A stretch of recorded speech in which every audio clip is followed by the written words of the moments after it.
Diyos ko, nasa likuran na natin sila. Sige, mauna na kayo. Bilis! Tarantado talaga yung taong yun eh, no? Una pa lang, alam ko nang walang gagawing matino yung siraulo na yun eh. Hindi kayo pwedeng umalis hanggat hindi ko pa nakukuha ang gusto ko.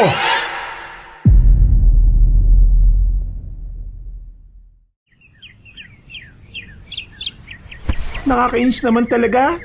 Nakakainis. Bakit ba kasi kailangan ko pang sumama dito eh? Alam niyo naman ang dami-dami kong ginagawa sa buhay. Wala akong time na gumala sa mga ganitong kalayong lugar. Larry, kalma. Ikaw naman, ngayon ka pa talaga nagreklamo eh. Ang layo na ng biyahe natin. Yung nirereklamo mo, nanahimik ka na lang sana. Nakaka-distract ka kaya sa ginagawa namin. Kausap ba kita? Bakit ka nakikisabat?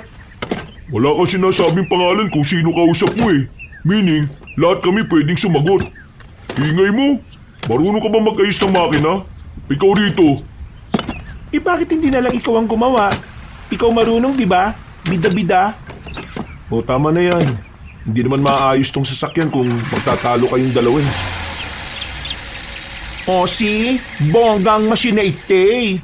Jeske, dapat pala may mag-warla dite para mag-back to life ang makinang lanta. O tara na, sakay na. 4:00 na oh. Mahirap na kung gagabihin pa tayo sa daan at masiraan na naman tayo uli. Uy, balas talaga oh. Tingin ko meron isa rito sa atin na may balat sa puwet eh. Lumapit lang, namatay na naman yung makina. Pinaparinggan mo ba ako? Hindi lang naman ikaw ang nakakarinig eh. Bakit ikaw lang nagre-react? Pep. Tama na yan. Masama ang nag-aaway. Larry, Aaron, doon na muna kayo sa gilid. Kami na muna bahala rito sa sasakyan. Dali, para wala nang away. Lagi na lang akong pinag-iinitan nito. Akala mo naman talaga kung sinong magaling eh. Ay nakwa, baka kasi crush ka ng boylet na yan. Di ba? Kapag ang boylet super duper ang pagpapapansin, that means betsung ka ng boylet. Uy, excuse me ah. Ako, magkakagusto sa kanya? Eh, ang maldita ng babaeng yan? May lalaki pa kayang magkakagusto dyan? Hoy, for your information, marami nakakagusto sa akin. Baka sa'yo wala, kasi masyado kang self-centered na tao. Akala mo kung sino kang magaling palagi eh. Magaling talaga ako. Hindi naman ako makakasama sa Employee of the Year kung hindi ako magaling eh. Ang sabihin mo, sip-sip ka lang talaga, yun. Uy, ano ba? Hindi ba kayo titigil dalawa? Para kayong mga bata ah. Hala, lagotsin na. Angry na ang second leading man ng eksenang ite. Giyan, hayaan mo na kasi. Remember, ang babae ay laging tama. Kaya kahit na anong sabihin mo, hindi ka mananalo sa kanya. Isa ka rin, Mark eh. Oops, wala akong kinakampiyan ha. All I want is peace. Peace, yo! Pispisin mo mukha mo. Darilyn, ano ba talagang problema mo sa akin? Napapansin ko, wala nang matapos ang kontrata natin doon sa company. Lagi nang mainit ang ulo mo sa akin eh. Mamin ka nga sa akin, may nagawa ba ako sa iyong hindi ko alam? Wala. Wag mo na lang akong kausapin. Ganyan kayo mga babae eh, no? Kapag tinatanong, sasagot ng wala. Pero yung mga sinasabit kilos naman, halatang merong problema. Kayo kasi mga lalaki, wala kayong pakiramdam. Mga manhid kayong tao.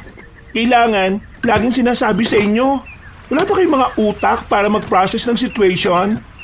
Uy, hindi kami manghuhula, no? At hindi lang naman kayo ang problema namin sa mundo.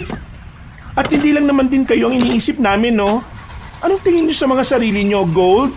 Lagi nasa isip namin? Gold ba lagi nasa isip nyo? Ano kayo? Gold digger? Aray! Bakit ka na nanampal? Pikon ka pala eh. Tama na kasi, pre. Ikaw kasi, patula ka rin eh. Si Swang, stop na ang war. Wrong na yan ah. Wrong na yarn.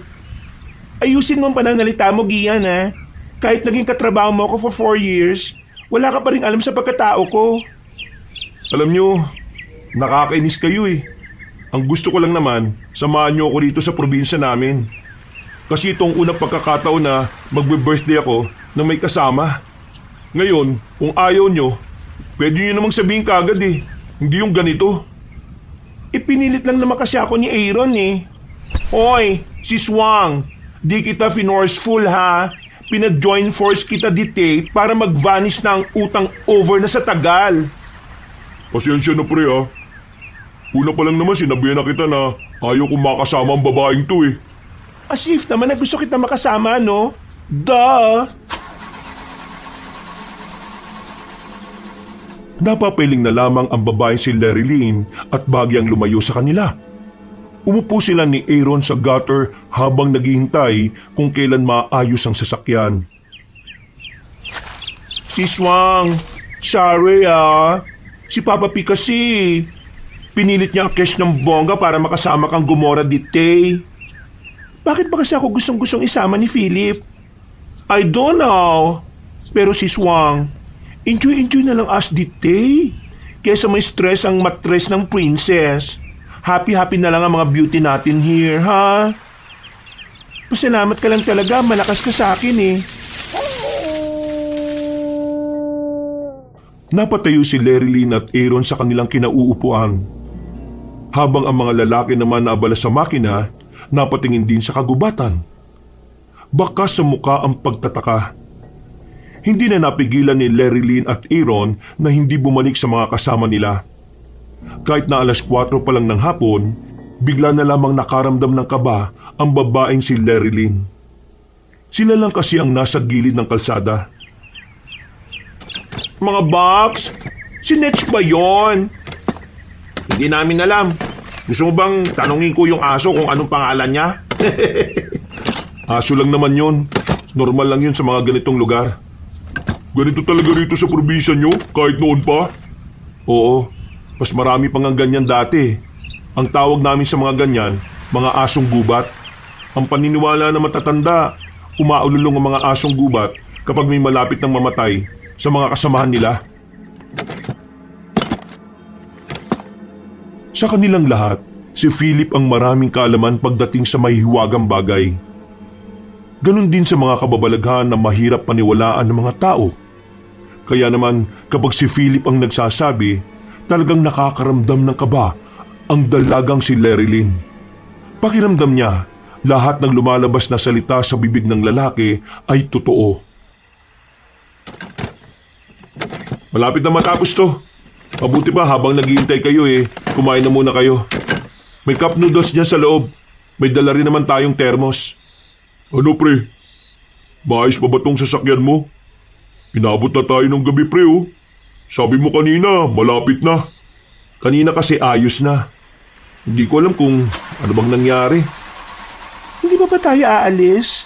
Sabihin niyo na lang kung dito na tayo matutulog, ilalatag ko na yung tent.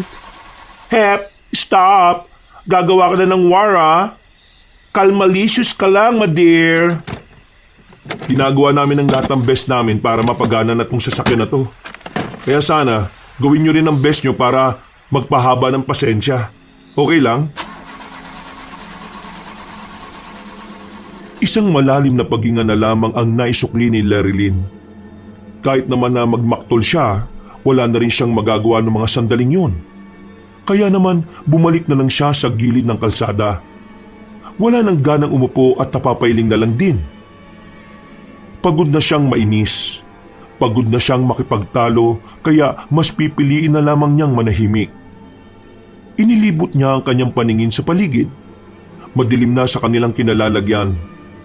Meron ngang poste sa di kalayuan, pero mahina naman ang ilaw nito. Hindi tuloy maiwasan ni Larry Lynn na mag-isip ng kung ano-ano. Naiisip na naman niya ang napanood niyang horror movie. Ganun na ganun kasi ang itsura ng lugar. Napayakap si Larry Lynn sa kanyang magkabilang braso. Malimig na ang klima. Papalapit na rin kasi ang Burr Month. Puro puno pa ang kinalalagyan nila. Mga ilang sandali lang, tinabayan na siya ni Mark sa gutter. Tingin mo, sino sa dalawang yan na may gusto sa'yo? Anong pinagsasabi mo, Mark? Sabog ka ba? Isipin mo, Mare. Pinilit ni Philip si Aaron na makasama ka. Tapos itong si Gian, ikaw lagi napapansin. Di ba parang ang weird? Alam mo, sa halip na gumawa ka ng chismis, tulungan mo na lang sila ron para makaalis na tayo. Mag-aalas 7 na, Diyos ko. Wala akong alam sa ganyang bagay eh. Kaya lang nilang dalawa yan. Ano naman ang bag mo dito? Wala. Kapugian lang. Pero, Larry, hindi ka ba natatakot? Malay mo, may aswang pala rito. Aw! Tumigil ka nga. Dami mong alam. Iwan mo ako dito. Natigilan na naman silang lima nung mga sandaling yon. Agad na dumaloy ang kaba sa sistema ng dalagang si Larry Lynn. Pakiramdam niya, hindi na talaga normal ang naririnig nilang alulong. Kumakabog ang dibdib niya. Napansin din naman to ni Mark, kaya niyaya na siya nitong pumasok sa loob ng sasakyan. Nanatili lamang ang dalaga sa loob. Sinamahan naman siya ng Becky na si Aaron. Nag-usap na lamang sila ng kung ano-ano para kahit na papaano malibang siya at maiba ang kanyang atensyon. Nako! Thank you, Papa G! Makakagora na rin ang mga person! Oh, ayos na. Tara na. Wala na ba kayong naiwan na gamit sa labas? Wala na, kakacheck ko lang.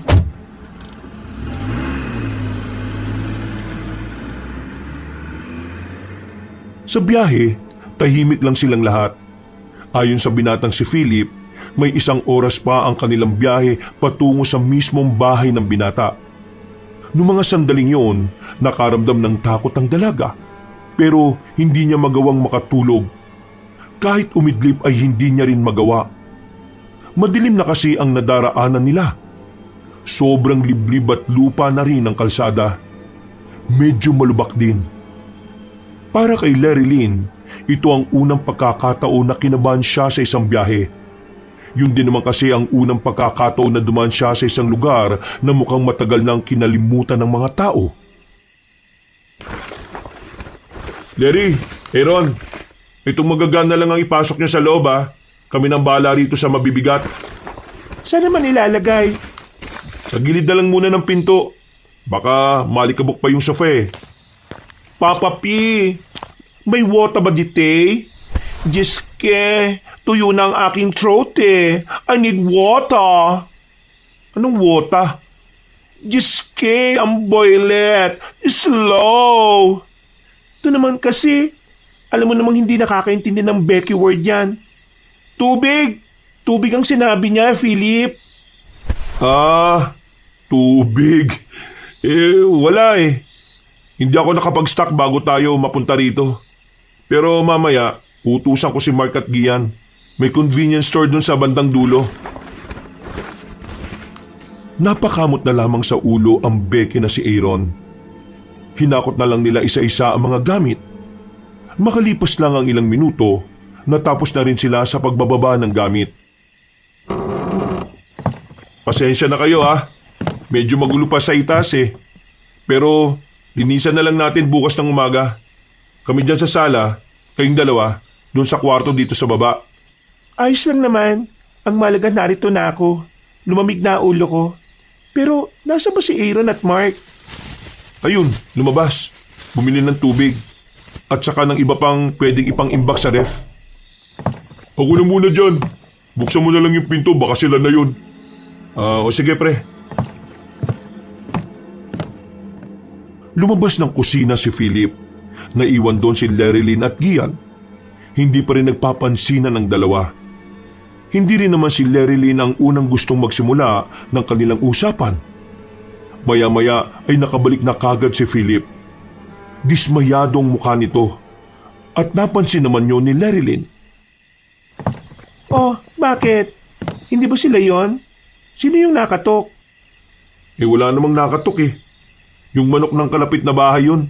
Tinutuka-tuka yung pinto. Weh, ang lakas naman ng tuka. Oo nga, tingnan mo pa sa labas.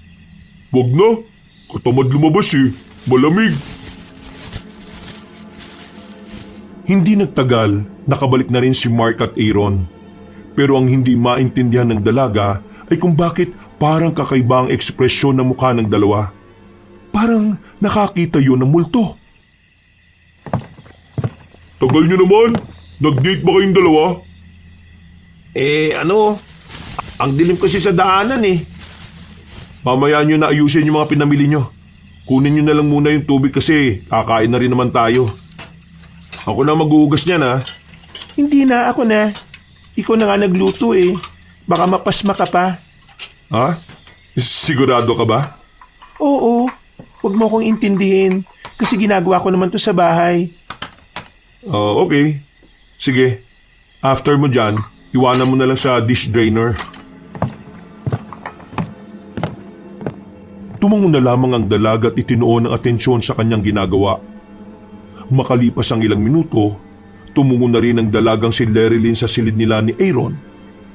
Mula roon, natatanaw nila sa salang tatlong lalaki na sa mga sandaling yon ay kung ano-ano pa rin ang pinag-uusapan. Bongga rin pala ang balar na ito, Yanesh. Spacious ang rooms. Rich boy din pala si Papa P. Mayaman naman talaga ang pamilya niya eh. Itong bahay na tinutuluyan natin, bahay daw to ng ate niya na hindi na naasikaso. Si Swang, may tetelakish na story, pero promise me, don't ka muna mag-talk kay Philip at Gian, ha? Ha? Bakit? Anong meron? Wait, Sung. Close dapat ang door. Magdahan-dahan ka nga. Para kang timang, gabing-gabi na eh. Si Swang, you know what? Kanina, may na-sight song kaming boylet na dirty look. Tapos ang hari niya, bogsa-bogsa. Ha? Anong bogsa? Sabog si Swang. Sabog. Tapos yung eyes niya si Swang, parang angry-angry. Naku, nakakatakot. Tapos, may blood siya sa bibig. Nakasalubong namin siya before kami gumora dite sa baler. Ano kaya yun? Yung bang dahilan bakit para kayong nakakita ng multo kanina? Tumpak! Swak na pak!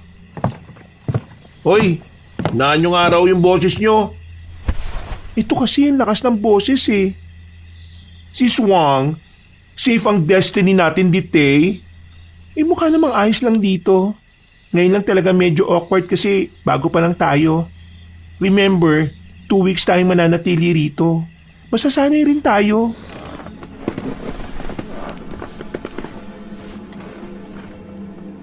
Hindi na inintindi pa ni Lerilyn ang kwento ni Aaron.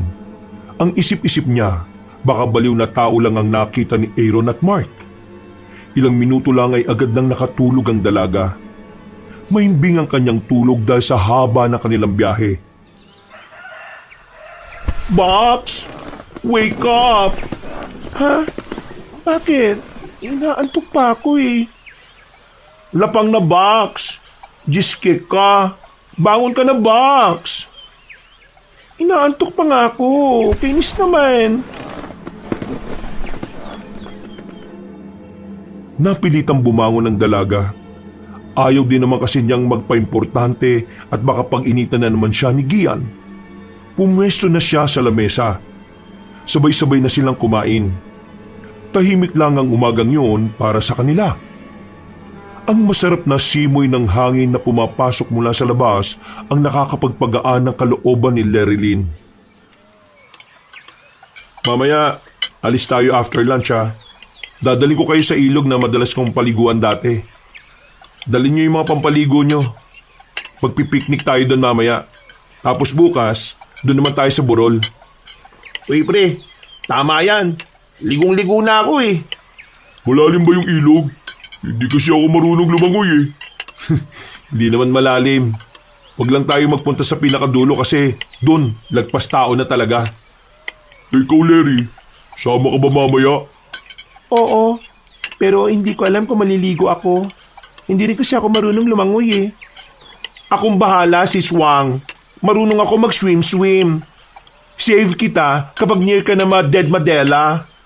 Naku, wala akong tiwala sa iyo, no? Dati hinayaan mo lang akong lumubog eh. Buti na lang naroon si Gian.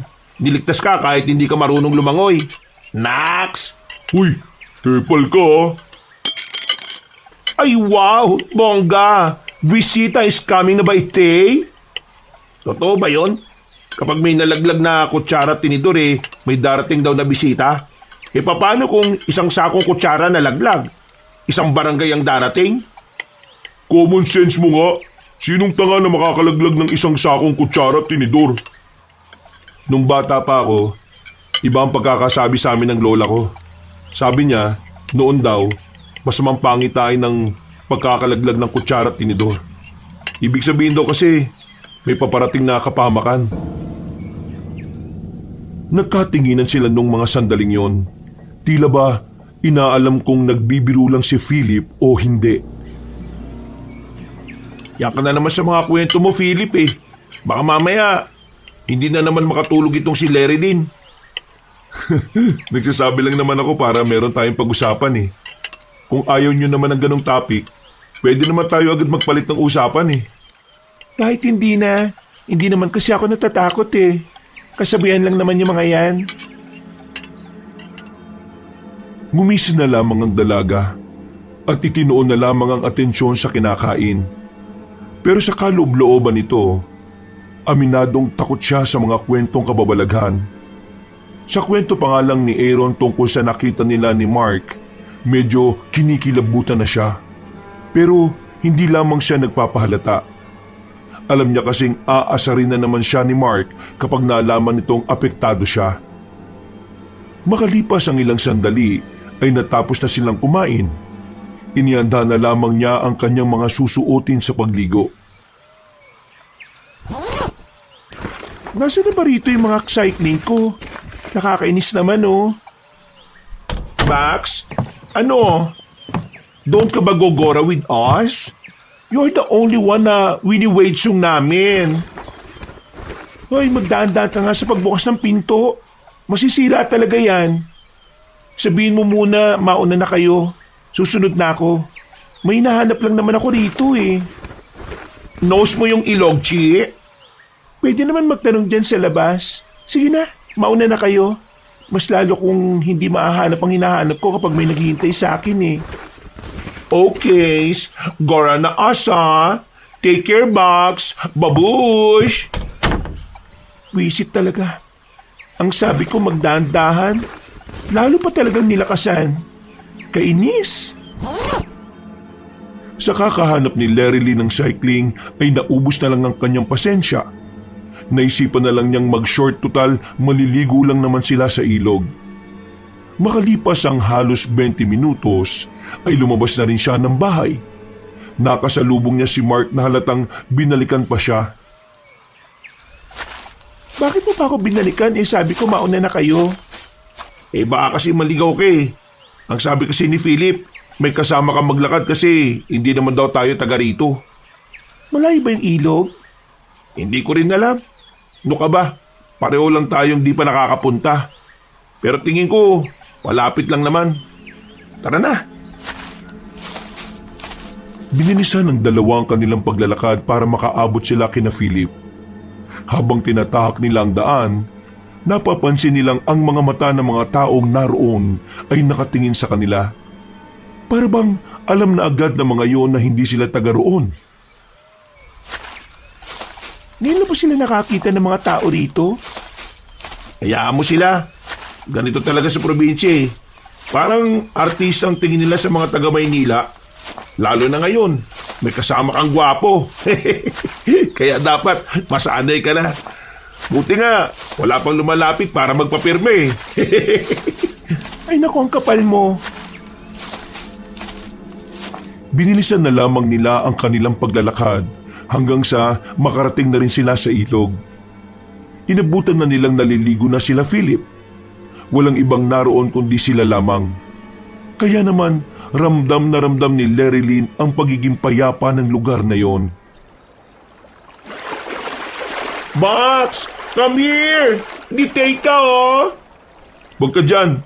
Malalim dyan. Hoy Aaron, umayos ka nga. Kapag nalunod niyang si Larry Lynn, ikaw bahala dyan Ay, joke lang Max. Dirt ka na lang sa small amount of water. Ito talaga si Aaron. Wala sa ayos eh.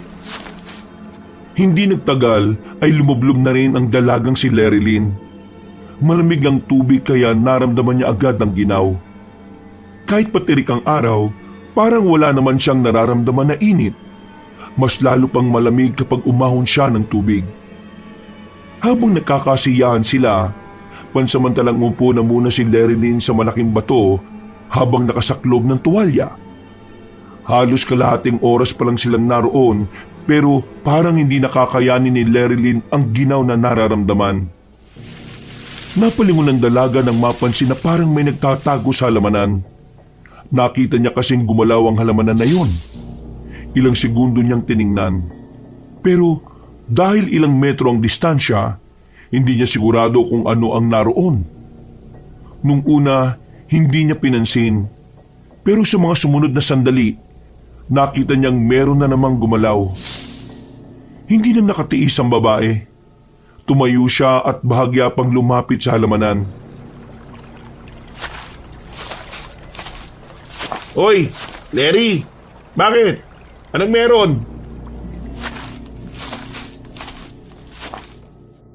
Napansin na rin siya ng iba pa niyang kasama. Nagtataka itong lumapit sa kanya para tingnan din kung ano ang sinusuri niya sa halamanan. Parang may nakita kasi ako nakatago dito kanina. Parang nagmamasid o pinapanood tayo. Ha?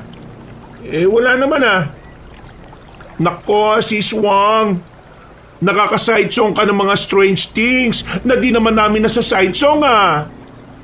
Seryoso nga. Meron nga ako nakita. Gumalaw pa nga itong halamanan eh.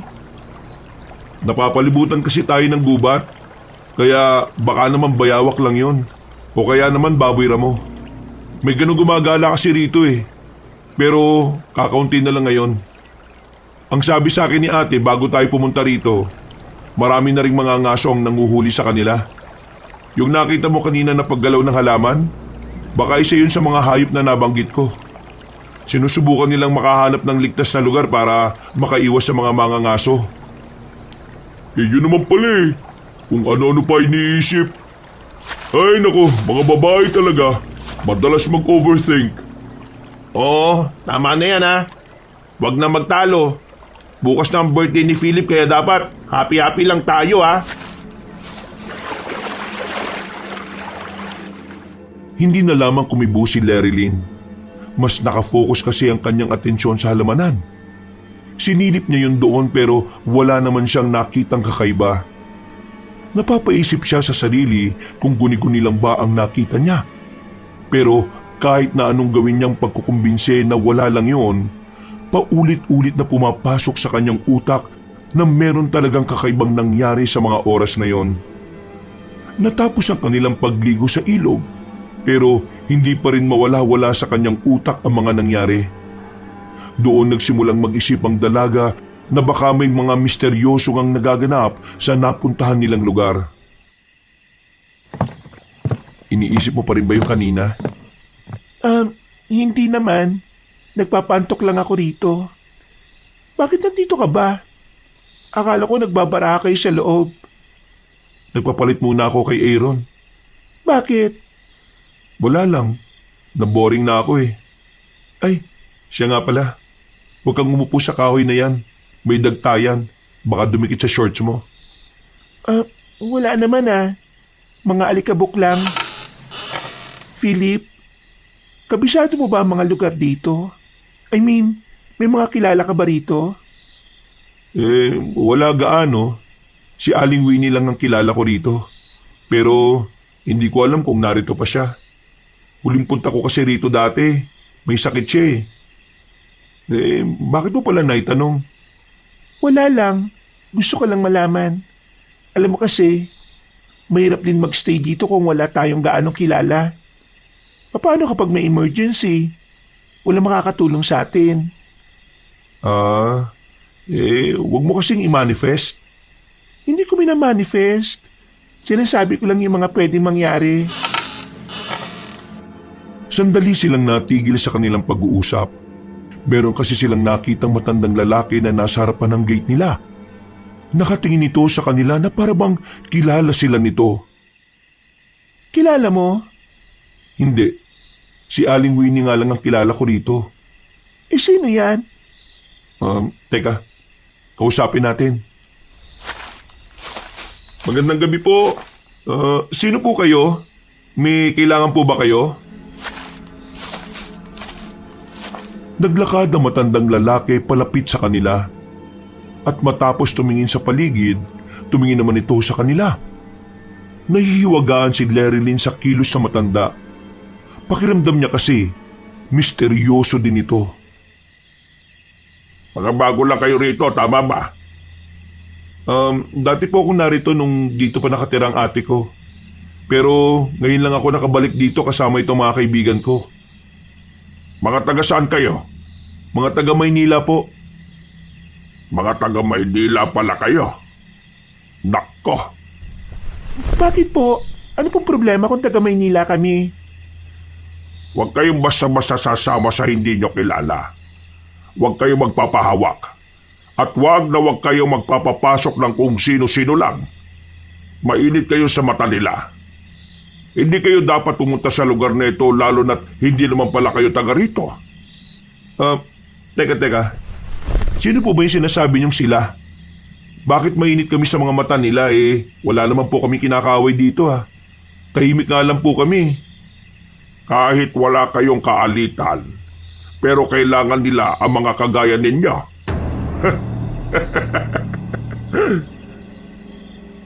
Manong, pasensya na ha. Hindi kami pwedeng basta na lang maniwala sa inyo Hindi naman po kasi namin kayo kilala. Sige po, papasok na kami. Sandali. Eto, kunin nyo ang mga baryang ito. Kapag hawak nyo ito, hindi nila kayo malalapitan ng halos 4 na araw. Sige na, kunin nyo. Hindi na po. Mas kailangan niyo po ang perang yan. Sige po, papasok na kami. Larry, tara na. Huwag mong intindihin yun. Marami na talagang may sayad na tao rito. Sigurado kang wala tayong dapat seryosohin sa mga sinabi niya? Wala. Okay lang naman yun. Bumuntong hininga na lamang ang dalaga. Pumasok na lamang sila sa loob ng bahay at nakisali na lang din sa paglalaro ng baraha. Kahit na papano, nalibang naman si Lerilyn. Nawala na rin sa isip niya ang mga bagay na gumugulo sa isipan niya. Mga dakong 10:00 ng gabi, magkatabi na sila ni Aaron sa higaan. Nagpapantok lamang sila. Max, close the windows na ha. Sleepy number lang to. Hayaan mo nang nakabukas yan. Para naman pumasok yung sariwang hangin. Shala ka. What if may mag-enter na aswangit dyan? Ha? Ano? Aswangit. Aswang. You know aswang? Sige, magkwento ka naman ng ganyan. Ay nako, akis na nga ang mag-close. Bumangon ng Becky na si Aaron at saka isinarado ang bintana. Mga ilang sandali lang ay unti-unti na rin nakatulog ang dalagang si Lerilyn. Pero mga dakong 3:00 ng madaling araw, nagising siya sa hindi maipaliwanag na dahilan. Napatingin agad ang dalaga sa bintana. Nagtataka siya nang makitang nakabukas ang bintana. Sa pagkakaalala niya kasi, naisirado yon ni Aaron. Kaya naman, agad na nawala ang kanyang antok. Hindi niya malaman kung papaanong nakabukas yun. Sarado naman ang pinto nila, kaya malabong isa kina Philip, Mark at Gian ang nagbukas noon. Uy, Aaron, ikaw ba nagbukas ng bintana? Hindi magising-gising ang Becky niyang kaibigan. Sobrang sarap ng tulog nito. Sa isip-isip ni Lerilyn, malabo rin namang si Aaron ang nagbukas ng bintana. Ayaw na ayaw kasi ni Aaron na natutulog na may bintanang nakabukas o kahit man lang pinto. Kaya naman, sa mga sandaling yun, nagsimula ng makaramdam ng kaba ang dalaga. Maraan siyang naglakad patungo sa bintana. Isasara na sana niya yon nang mapansin niya na merong bakas ng paa sa pasamano. 2 bakas ng paa na parang paa ng isang lalaki. Sa takot niya, nagmamadali niyang isinarado ang bintana at saka tinakip ang kurtina. Napahawak siya sa kanyang dibdib. Sinubukan niya ulit gisingin si Aaron pero kahit na anong gawin niya ay mahimbing pa rin ang pagkakatulog nito. Humihilik pa nga ang Becky sa sobrang sarap ng tulog. Oh, Larry! Naabutan niya si Mark na mag-isang naglalaro ng baraha sa sala. Parang nagkaroon siya ng pag-asa ng mga sandaling yon. Nabawasan na rin ang kanyang kaba. Hindi ka ba makatulog? Ako rin eh. Nagkape kasi ako kanina. Ay teka, okay ka lang ba? Para kang namumutla ah. Yung ano kasi, yung ano, Yung alin? yung bintana kasi namin, paggising ko nakabukas na. Hindi naman namin binuksan ni Aaron yon. Tapos, nakakita pa ako ng bakas ng paa sa pasamano. Ha?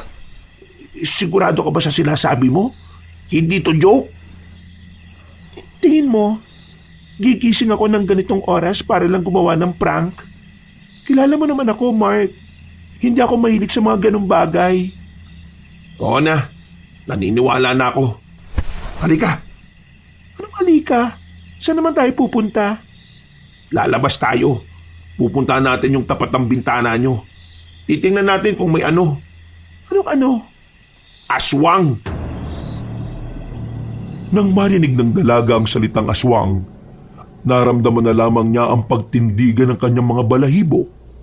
Pinagpawisan siya ng malamig habang ang kanyang palad naman ay namamasa-masa na rin. Kabado si Lerilyn. Habang tumatagal, palagay niya ay unti-unting nagiging komplikado ang pananatili nila roon. Kahit natatakot, tinungo nila ang kinaroroonan ng harapan ng bintana nila Aaron. Mababa lang ang bintana nyo so posible na madali lang talaga makapasok. Tapos, sira pa yata tong lock ng bintana nyo eh oh. Madali lang talaga mabubuksan. Ang tanong, sinong nagbukas nito kanina? At kaninong mga pato? Yan nga rin ang hindi ko alam. Kaya nga kanina, kinabahan talaga ako. Mark, tingin ko talaga merong kababalagan sa lugar na ito. Nung nasa ilog pa lang tayo, naramdaman ko talagang may nagmamasid sa atin eh. Eto, tatapatin na kita ha. Ganyan din ang nararamdaman ko eh. Ang totoo niyan, gusto ko na ngang umuwi. Pero naawa naman ako kay Philip. Buong buhay kasi niyan, mag-isang nagbe-birthday. Ito yung first time na may kasama siya. Pero kasi, alam mo yung pakiramdam? Nakakakilabot na hindi mo may paliwanag. Yung kinuwento sa akin ni Aaron, totoo ba talaga yon? Isa pa yan sa iniisip ko eh. Kasi nung makita namin yung matandang lalaki na yon, ang unang pumasok sa isip ko eh, aswang. May dugo kasi sa bibig eh. Ano gagawin mo? Sisilipin ko kung ano yon. Huwag na, bumalik na lang tayo sa loob. Kinakain ako ng curiosity ko eh. Sige na, mauna ka na. Ang kulit mo kapag napahama ka, damay-damay kami. Sumama ka na nga lang para mabantayan mo ko. Kulit mo rin eh. Kahit na natatakot ang dalagang si Lerilyn, wala itong nagawa, kundi ang samahan si Mark. Lumabas sila sa kanilang bakuran. Nagtungo sila sa kabila. Maraan silang naglakad at nakarating na rin sila doon. Baka mamaya matrespassing tayo ah. Sabi ni Philip, wala daw yung mga nakatira dito eh. Umuwi lang sa umaga yung isang lalaki dito para magpakain ng manok. Kaya pwede naman siguro tayo makapasok. Pinuntahan nila ang kinaroroonan ng kulungan ng mga manok sa likuran ng bahay. Nakahawak pa si Lerilyn sa damit ng binata sa sobrang takot. Ilang sandali lang, Aswang!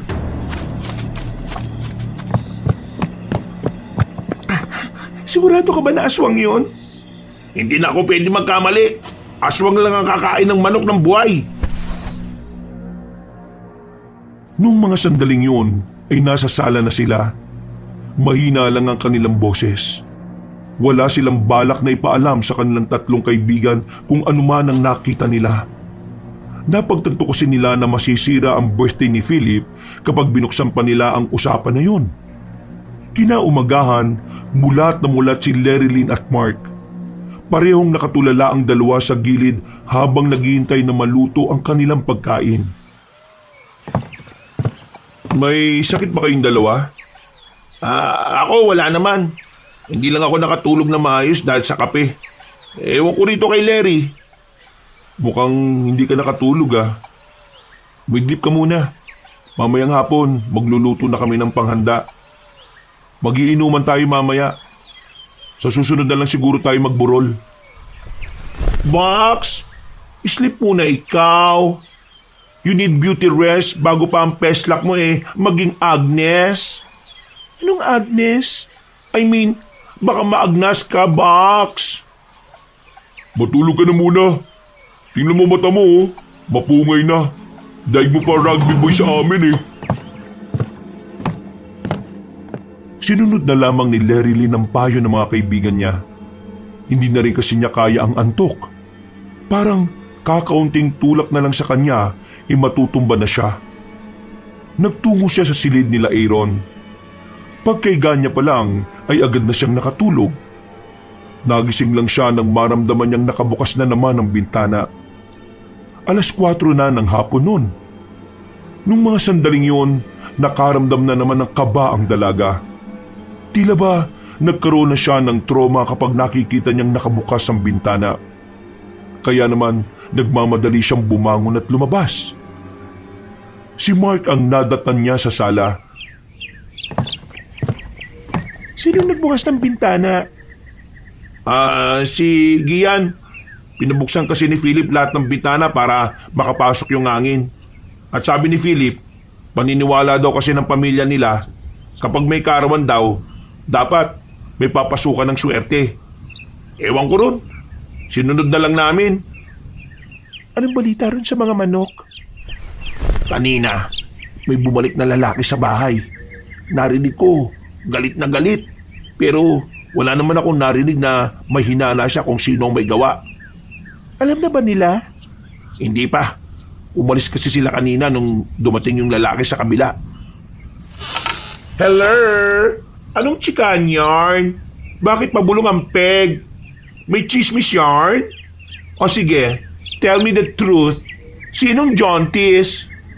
Jontis pinagsasabi mo. Natigilan na lamang ang usapan nila ni Mark dahil naroon na si Aaron. Lumabas na lang din si Lerilyn para tumulong sa pagluluto sa labas. Makalipas lang ang ilang sandali, natapos na rin nila ang lahat ng handa nila. Nilibang na muna ni Lerilyn ang kanyang sarili sa pag-iinom nang sa ganoon ay maging relax naman ang kanyang kalooban. Masyado na kasi siyang lunod sa pag-iisip ng mga kababalaghan. Lalo na ang tungkol sa sinasabi ni Mark na aswang. Cheers! Para sa karawan ng pinakamagiting natin tropa. Happy birthday sa iyo, paring Philip. Mabuhay ka hanggat gusto mo. Papa P, tell us, anong wish ng Koya na yarn? Wish ko? Sana kayanin ko na rin makapagtapat ng nararamdaman ko sa babaeng gusto ko. Ay! Bongga! Pogi mo dyan, Papa P. Sino ba ang girlless na yarn, ha? Reveal na yarn, Diyos ko! Hindi. Hindi ngayon ang tamang oras. Kapag nakabalik na ako ng Maynila, makikipagkita ako sa kanya at doon ko sasabihin. Parang alam ko na yan, ha? Tumingin si Mark kay Lerilyn na patawa-tawa lang.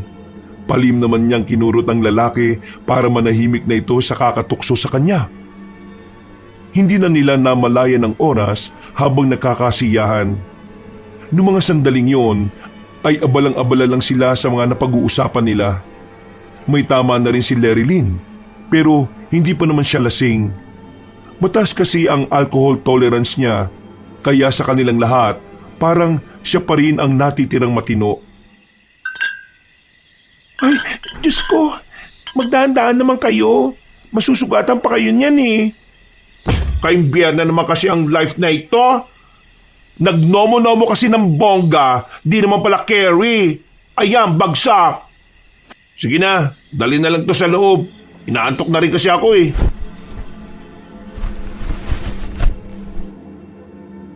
Binuhat ni Aaron at Mark si Gian papasok sa bahay, habang si Lerilyn naman at Philip ang naiwan sa labas para magligpit. Napansin ng dalaga na papikit-pikit ang mga mata ni Philip, kaya siya na ang nagkusang maglinis sa bakuran nila. Sige na, ako nang bahala rito. Inaantok ka na eh. Mabilis lang naman to. Sigurado ka ba? Oo, hindi naman kasi ako nalasing.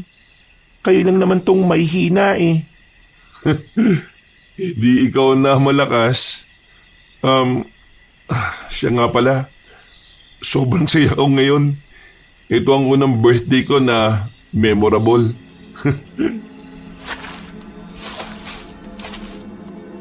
Naglakad na rin papasok si Philip. Napangiti na lamang din si Lerilyn dahil sa sinabi sa kanya ng binata. Kahit na papano, naging masaya na lang din siya para sa kaibigan nila. Makalipas ang halos 5 minuto, nang malapit ang matapos ni Lerilyn ang kanyang paglilinis, napatingin siya sa labas. Nakita niya kasi roon ang matandang lalaki na una na nilang nakausap ni Philip. Nakatingin ng seryoso matandang lalaki.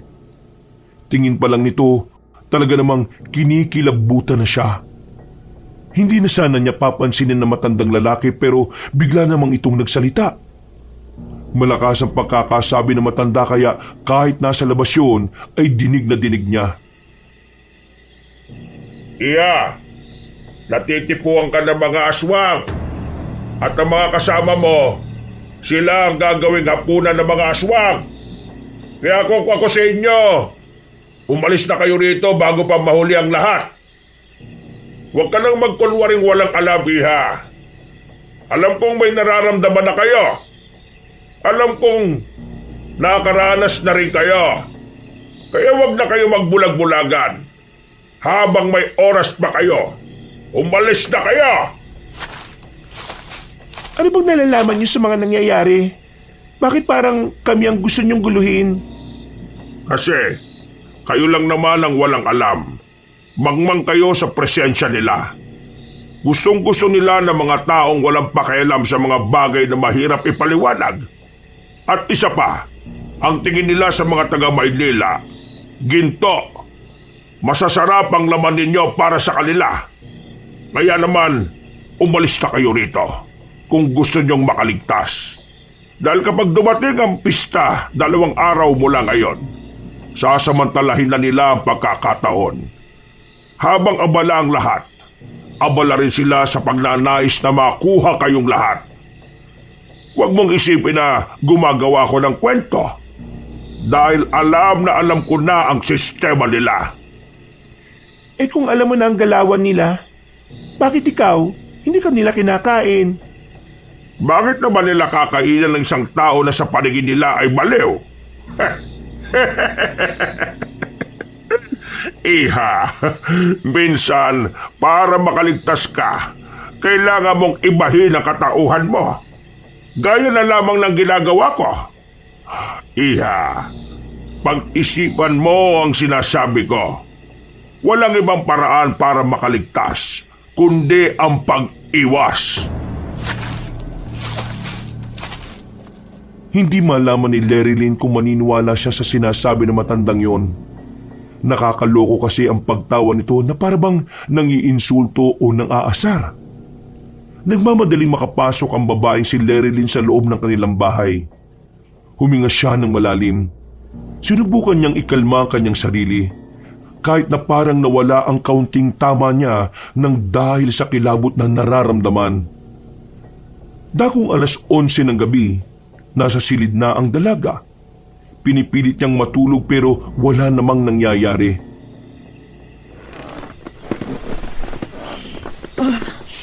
Kainis. Kung kailan nakainom ako, Saka naman ako mulat na mulat. Sinubukan niyang lumabas ng kanyang silid. Walang tao sa sala. Tulog na ang tatlong lalaki. Sa madaling salita, siya na lang ang natitirang gising noong mga sandaling yon. Pumunta siya sa kusina.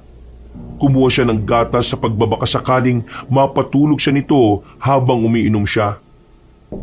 Habang naghihintay na mapakulo ang tubig, narinig niyang merong kumakatok sa sala. Hindi niya yung pinansin. Iniisip niya kasi na baka manok lang yon ng kapitbahay na tumutuka-tuka lang sa pintuan.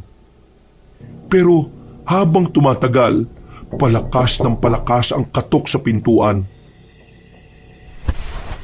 Sino ba yan? Pwisit eh. Biglang tumigil ang kumakatok. Nang lumapit ang dalaga sa bintana para sumilip sa labas, Diyos ko! hindi agad nakagalaw ang dalaga sa kanyang kinatatayuan. Ang mga mata niya ay nakatutok lang sa bintana. Nakalimutan niya pang iharang ang kurtina. Napapalunok na siya ng laway dahil sa kaba. Lord, tulungan niyo po ako.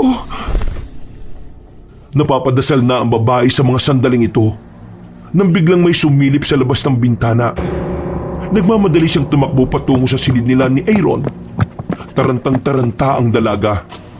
Nanginginig na ito sa takot. Hoy, Aaron, umisik ka naman oh. Tulungan mo ko. Gising! Nang hindi magising-gising ang Becky, sinampal niya ito ng malakas. Napabangon agad ang bakla at napahawak sa pisngi. Nanlalaki ang mga mata. Buti na lang ay hindi naalimpungatan dahil kung hindi, baka gumanti rin ito ng sampal. Box naman. Winawasak mo ang brain cells ko eh. Ano bang drama ite? Max, may aswang sa labas. Ha? Aswang! Merong aswang! Just kiday. Bongga ang sipa ng alak sa beauty mo ah. Parang si Raulo. Totoong sinasabi ko. Nasa labas, tingnan mo, halika! Hindi na napigilan ni Lerilyn na hindi hilahin patungo sa sala ang Becky. Pinasilip niya sa labas si Aaron, pero wala na silang nakita. Kahit na binuksan pa nila ang pintuan, wala nang aswang na nakita ni Lerilyn. Dismayado ang bakla na si Aaron. Nainis pa ito sa kanya dahil alam nito nang titrip lamang si Lerilyn. Kahit na ganun ang nangyari, hindi pa rin naging kampante ang kalooban ng babae. Batid niyang nasa paligid lamang kung sino man yon. Dahil sa pangyayari, hindi na naman siya nakatulog. Paulit-ulit kasing nagbabalik sa isipan niya ang nanlilisik na mga mata ng aswang. Bandang 10:00 ng umaga, saka pa lamang nagising ang mga kasama niya sa bahay. Lahat ng mga yon, pare-parehong masasakit ang ulo at gutom. Hindi rin naman nakapagluto si Lerilyn dahil saktong naubusan na sila ng gas. Bibilihan ko na lang kayo na makakain nyo. Lalakarin ko na lang yung convenience store mula rito. Sure ka? Pasensya ka na ha. Sobrang nahihilo talaga ako eh. Ako rin. Iba pala talaga yung tama ng alak na yun. Ako na sasama sa'yo, Lerilyn. Baka maligaw ka pa. Alam ko ang daan papunta ron. Masakit ang ulo mo, di ba? Ayos lang. Tolerable naman eh. Lumabas ng bahay ang dalawa. At dahil kasama naman niya si Mark, hindi na siya nagdalawang isip pa na ikwento ang mga nangyari. Kahit ang binatang si Mark ay nagulat din sa narinig. Bumukas sa mukha nito ang labis na pag-aalala. Dahil habang tumatagal kasi, para bang palala ng palala ang pagpaparamdam sa kanila ng aswang. Natanong na nila ang convenience store sa gilid ng kalsada, pero hindi pa man sila nakakarating doon. Napatigil sila dahil sa isang matandang lalaking nagkandalaglag ang mga dalang gamit. Puti na ang buhok na matanda, parang uugod-ugod na rin. Kaya naman naawa ang dalawa kaya tinulungan nila yon. Nako, maraming salamat sa inyo. May mabubuti pa pala kabataan ngayon. Wala pong anuman. Hindi ba kayo taga rito? Parang ngayon ko lang napansin ang mukha ninyo. Opo. Hindi nga po kami taga rito. Nagbabakasyon lang po. Ay, bakasyon. Kaya pala. Ay, isa nga pala. Ang pangalan ko ay Edgar. Mang Edgar ang pagkakakilala sa akin ng iba. Sige po. Mauna na po kami, Mang Edgar. Bago umalis, tinapik pa ng matandang lalaki si Mark sa balikat. Nakangiti lang yun sa kanila. Magaan din naman ang pakiramdam ni Larry Lynn. Si Mang Edgar, para sa kanya ay hindi ito kagaya ng isang matanda na parang baliw kapag kinakausap. Mas magaan ang kalooban ni Larry Lynn kay Mang Edgar kaysa sa matandang misteryoso ang pagkatao. Nakarating sila sa convenience store at agad din naman silang kumuha ng mga pagkain nila. Hindi nagtagal ay umuwi na rin naman silang dalawa. Pagdating nila sa bahay, nakita nilang lahat na napasandal si Mark sa sofa. Napapabuntong hininga ito. Pawis na pawis at namumutla ang muka. Uy, Mark! Bakit? Ano nangyayari sa'yo? Mark! Mark! Uy! Naririnig mo ba kami? Mga pre, bigla na lang sumama ang pakiramdam ko. Gusto mo bang dalhin ka namin sa ospital? Hindi, wag. Malayo ospital dito. At saka, gastos lang. Ipapahinga ko na lang siguro. Baka nabigla lang ako sa alak. Tumayo ang lalaking si Mark at dumiretso na sa itaas. Inalalayan naman ni Larry Lynn ang binata. Hinatid niya ito hanggang sa kwarto. Sigurado ka bang ayos ka lang? Larry, yung matandang lalaki kanina sa tapat ng convenience store. Oh, bakit? Anong problema? Feeling ko aswang yun. Aswang? Pero, paano mo naman nasabi yun? Mukha namang matino eh. Sabi sa nabasa ko, ang mga aswang daw may kakayahan kang lagyan ng sakit sa pamamagitan lang ng tapik sa balikat. Aswang yun, Larry. Naglalakad pa lang tayo kanina, sumama na pakiramdam ko eh. Dumaloy na naman ang kilabot sa sistema ng dalaga at sa puntong ito, natitiyak niyang tuluyan na nga silang pinagkainteresan ng mga aswang. Ano pinagsasabi mo, Larry Lynn? Anong aswang-aswang? Kakaiba na yung hallucinations mo, ha? Kakapuyat mo kasi yan eh, dahil sa pagbabasa mo ng mga kwentong pangbarbero. Totoo sinasabi ko. Nung unang dating pa lang natin dito, iba na ang pakiramdam ko eh. Yung nasa ilog tayo, alam ko may nakamasid talaga sa atin. At yung kwento sa akin ni Mark at Aaron tungkol sa lalaking duguan ng bibig. Diba Aaron? Ikaw mismo nagkwento sa akin. Tapos, meron ding nagbukas ng bintana sa kwarto namin. May mga bakas ng pasa pa sa mano. Noong madaling araw naman, nakita naman ni Mark na may lalaking nilapa ang mga manok dyan sa kabila. Tapos nito lang, may nakausap kaming matanda ni Mark. Tinapik siya sa balikat at saka nagkasakit siya kaagad. Tinapik lang sa balikat tapos nagkasakit na kaagad? Ano yun? May Bluetooth yung kamay? Nag-transfer kaagad ng sakit? Ha, okay yan ah. Hindi ako nakikipagbiruan, Gian ha.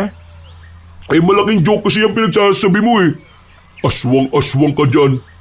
Moderno na panahon ngayon oh. Malabo na yung mga ganyan. Wala akong pakialam kung ayaw mong maniwala. Basta totoo ang sinasabi ko. Philip, kailangan natin ng albularyo. Hindi gagaling si Mark sa mga gamot na pinaiinom natin. Dahil aswang ang may kagagawan nun. Mas lalo lang siyang lalala. Doktor ang kailangan ni Mark, hindi albularyo. Baka mamaya, hampas-hampasin lang siya ng daon ng sinasabi mong albularyo eh. Ang bihira naman. Hoy, stop na! The truth is, nasaysong ko na rin ang aswang itong nakarang madaling araw. But nag-keep silent lang ang lola nyo dahil ayaw kish masira ang happenings natin.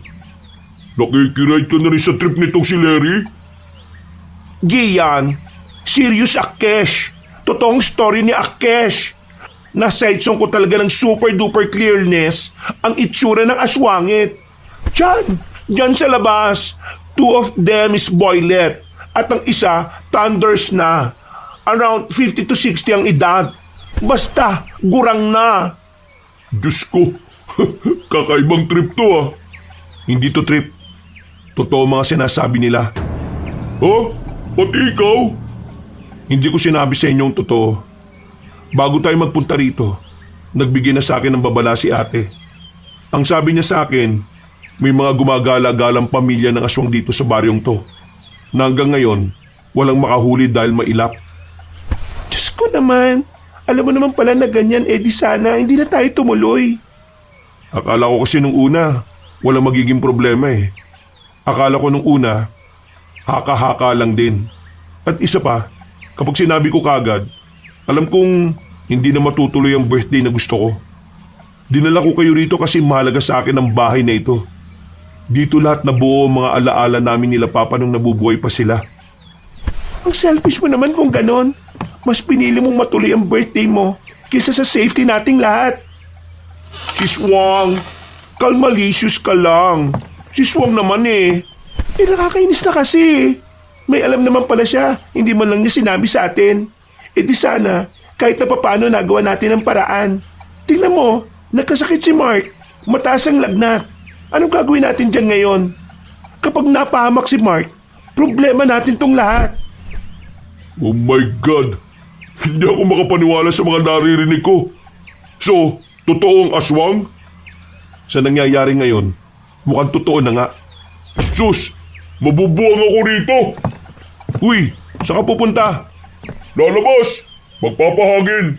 Hindi ko kayo mapakinggan yung mga katarantaduan ninyo. Hindi na nila pinigilan pa si Gian. Naiwan silang tatlo sa sala. Pero hanggang sa mga sandaling yon, hindi pa rin kumakalma ang dalagang si Lerilyn. Ano Philip? Wala ba tayong gagawin? Sama mo ako, Larry. Titingnan ko kung nandun pa si Aling Winnie sa bahay nila. Baka sakaling may kakilala siyang albularyo. Ay, bongga! Iiwan ako here ng aloneliness? Kailangan may magbantay kay Mark. Sige na. Walang sinayang na sandali si Philip at Lerilyn. Mabilis nilang tinungo ang kinaroroonan ng bahay ng matandang si Winnie. Buti na lamang hindi pa nakakalimutan ni Philip ang daan patungo roon. Pagkarating nila roon, nakita nila ang matandang babae na nasa bakuran habang nagsasampay ng mga nilabhang damit. Aling Winnie? Sino ba kayo? Kilala ko ba kayo? Aling Winnie, ako ito, anak ni Ramon at Amanda. Ako na po ito, si Philip. Nako, ikaw na pala yan. Ang laki-laki mo na pala. Bakit kayo narito? Bakit parang natataranta kayo? Wala na po kaming oras para magpaliwanag, Aling Winnie. Baka po may kakilala kayong albularyo na makakatulong sa amin.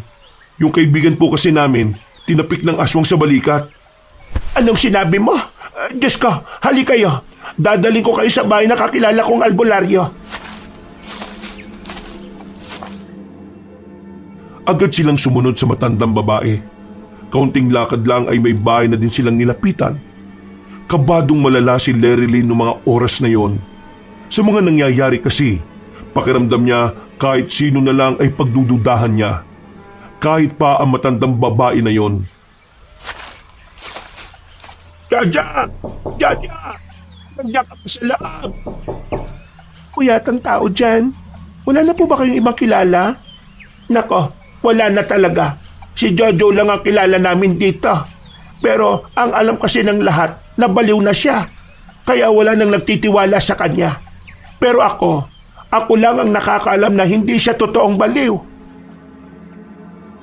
Nagkaroon ng ideya ang dalagang si Lerilyn dahil sa sinabi ng matandang si Winnie. Magsasalita pa sana siya nang biglang may dumating.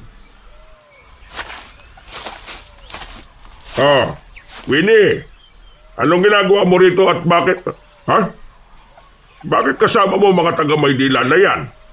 Jaja, kilala ko itong si Philip. Anak ito ng kumpare natin. Anak ni Ramon. Kailangan kanila. Yung kaibigan kasi nila, natapik ng aswang. Yan. Yan na nga ba sinasabi ko?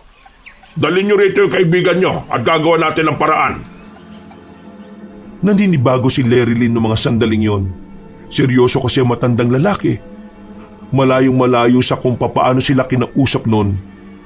Naisip na lamang ni Larry Lynn na baka parte lang din yun ng pagpapanggap na matanda bilang baliw. Umalis sila agad roon at nagmamadaling makauwi. Nadatnan nila si Aaron na naiiyak na at hindi na alam ang gagawin. Pagtingin nila kay Mark, nangingitim na ang mga kuko nito sa kamay at paa. Maging ang labi nito ay kulay ubi na rin. Naku, di na to maganda. Binuhat agad ni Philip ang binatang si Mark. Gagamitin sana nila ang sasakyan para mas mabilis sila. Ang kaso nga lang ay hindi na naman umandar ang makina. Kaya buong pagsisikap nilang dinala si Mark sa bahay na matandang si Jojo. Nang makarating sila roon, ay agad nilang inihiga ang binata sa lamesang nasa bakuran. Paabot ng kutsilyo, bilis! Ano pong gagawin nyo? Aba, huwag ka na magtanong. Baka naman mapahabak. Ako ang albularyo at ako ang nakakaalam. Sundin mo ang sinasabi ko kung ayaw mong mamatay ang kaibigan niya. Diyos ko naman, ako na nga. Nagkusang loob na si Larry Lynn na kunin ang kutsilyo. Nang ibigay yun ng dalaga kay Mang Jojo, sinira na matanda ang damit ni Mark sa bandang balikat. Pagtingin nila sa balikat ng binata ay nakita nilang nangingitim na rin ang parting yon. Halos kasing laki na ng plato ang pangingitim. Walang sinayang na sandali ang matandang albularyo. Hiniwa nito ang malaking pasa at pinilit na paduguin. Namumuo pa ang dugo ni Mark. Paabot ka ng plastic na yan. Yan nga, yung puti. Kunin mo yung dahon ng bayabas. Dali! Ito na po. Dinurog ni Mang Jojo ang dahon ng bayabas hanggang sa magkaroon na ito ng kaunting katas. Pinatak nito ang katas sa balikat ni Mark at ang dahon naman ay pinakain sa binata. Makalipas lang ng halos 15 minutos, naramdaman na lamang nila na bumaba na ang init ng katawan ng kanilang kaibigan. Unti-unti na rin nawala ang pangingitim ng kuko at labi nito. Ganon din ang nasa balikat. Ayan, ganun lang kasimple. Napasandal na lamang si Mang Jojo sa haligi ng bahay. Samantalang sila Larry Lynn ay nakahinga na rin ng maluwag. Para silang nabunutan ng tinik sa lalamunan nang masigurong unti-unti nang nawawala ang lagnat ni Mark. Pakiubad nitong gamit ng kaibigan niyo. Gagamitin ko ito para malaman kung anong intensyon ng aswang na yon dito sa kaibigan ninyo. Papa P, nagbring ako ng damit si Kels na extra para kay Marky. Ito, pasuot mo sa boylet. Sige, maraming salamat. Iniwan sila sandali ni Mang Jojo. Binabantayan lang nila si Mark nung mga sandaling yon. Habang abala ang matandang albularyo sa loob ng bahay, hindi maiwasan ni Mark na hindi sisihin ang kanyang sarili. Kasalanan kong lahat kung bakit natin to dinaranas. Sorry talaga. Naintindihan naman namin kung ano yung pinagugutan mo, Philip. Pero sa kahit na anong bagay, palaging mas malaga ang buhay natin. Yun ang lagi mong iisipin. Kasi ang birthday, taon-taon bumabalik yan. Pero ang buhay ng isang tao, isang beses lang yan nandito sa mundo. Makalipas lang ang halos 1 oras, lumabas na rin ng bahay si Mang Jojo. Hindi na nito dala ang damit ng kanilang kaibigan. Dahil ayon dito, kinailangan na iyong sunugin. Mano, alam niyo po ba kung bakit ginawa ng aswang yan kay Mark? Dahil sa'yo, Iha. Po? Yung matandang aswang na gumawa niyan sa kanya ay ang aswang na matagal ko nang hinahanap, si Edgar. Isang aswang na kilala rin sa paggamit ng mga itim na kapangyarihan. Natitipuan ka ng matandang yon at para sa kanya pag-aari ka na niya. Hindi siya papayag na may ibang lalaking magkakagusto sa'yo. Papatayin niya ang mga yon. Sandali. Nakakalito eh. Paanong si Mark ang ginanon niya wala namang... Etong kaibigan niyo ay may lihim na pagtingin dito sa babaeng ito. Pinagtitripan niyo na naman ba kami? Kanina lang seryoso kayo eh. Hindi ko na kailangan magpanggap sa harapan ninyo. Kaya bakit hindi ako magseseryoso ngayon? Totoo ang sinasabi ko. Nakita ko sa tawas ang lahat ng detalye. Galit ang matandang yun sa lalaking yan dahil nabasa niya ang nararamdaman ng lalaking ito para sa iyo, Iha. Ay, shucks! Bongga! Mind reader ang peg ng lolo natin na yarn. Ibig sabihin, gusto ka talaga ni Mark? Hindi niya lang sinasabi? Walang lumabas na salita mula kay Larry Lynn. Natameme rin siya. Hindi niya rin kasi inaasahan ng malalaman niya. Kung titinan kasing maigi, wala naman talagang makikitang kakaiba sa mga kilos ni Mark pagdating sa kanya. Normal lang ito na parang tropa-tropa lang. Pero napagtanto na lang nila na sadyang magaling lang talagang magtago ang binata. Magkape na muna kayo. Hindi ko kayo hahayaang makauwi sa lagay ng kaibigan ninyo. Kailangan ko siyang obserbahan hanggang umaga. At mas mainam na narito na rin kayo, lalong-lalo ka na, Iha. Maraming salamat po. Akala po talaga namin nung una, isa rin kayong aswang eh. Nakakatakot kasi yung mga pinagsasasabi ninyo. Kailangan ko magpangkap sa harapan ninyo. Hindi ko rin naman kasi sigurado kung mga tao rin ba kayo o may isa sa inyo aswang. Mang Jojo, bakit po ba hindi mahuli-huli ang mga aswang na narito? Natatakot ba ang mga tao? Bukod sa natatakot nga sila, masyado ring mailap ang mga aswang. Lalong-lalo na si Edgar. Kung minsan, gagamitan kanya ng hipnotismo o kaya ilusyon. Nang sa ganun hindi mo iisipin na siya ang kaharap mo. Mga taga Maynila kayo kaya talagang pag-iinitan kayo. Tingin ko, kakainin nila kayo dapat.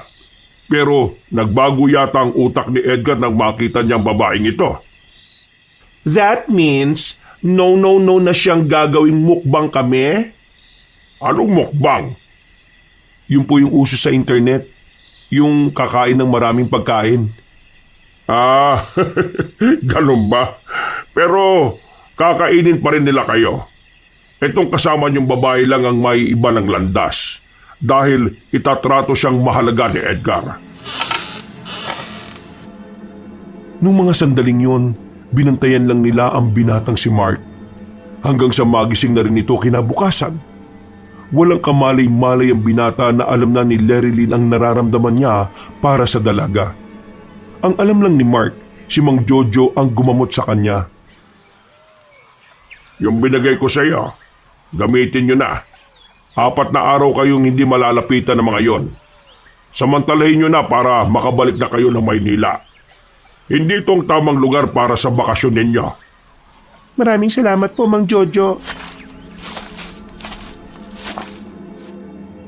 Nang makauwi sila ng kanilang bahay, wala pa rin ang binatang si Gian. Panibagong pinagmumulan ng kaba nila ay ang hindi rin pagsagot ng binata sa mga tawag nila. Philip, nandito ang cellphone ni Gian sa kwarto niyo. Lintik. Saan naman nagpunta yung lalaking yun? Kilala ko si Gian. Hindi yun nag-iiwan ng cellphone kapag aalis. Pero dala niya ang payphone niya nung gumora siya outside eh. Ibig sabihin, nakabalik si Gian dito sa bahay natin? Bakit nandiyan nga yung cellphone niya? Common sense lang guys. Naiwan niya ang cellphone niya dahil sa isang pangyayari. Hindi kaya kinuha ng mga aswang si Gian?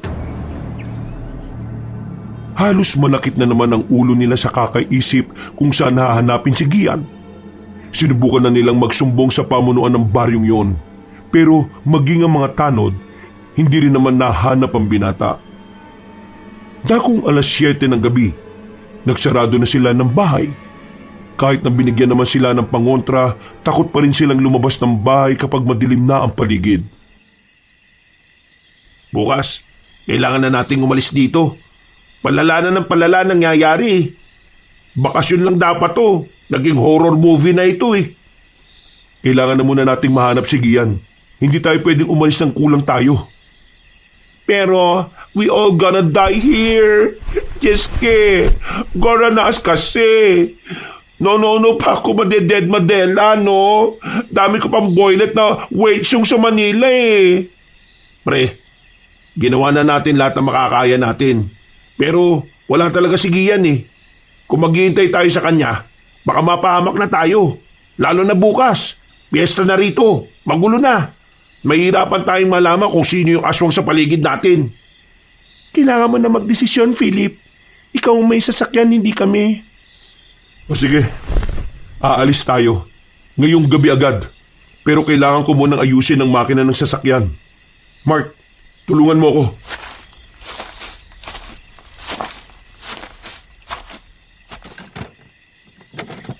Mukhang kailangan mo na itong palitan pag uwi natin sa Maynila. Oo nga eh. Napapadalas ang pagkasira ng makina nito. Matagal pa ba yan? Inaayos pa eh. Bakit? May nakita na ba kayo dyan? Wala pa naman, pero kinakabahan na kasi ako dito kakabantay sa paligid natin eh. Konting tiis na lang.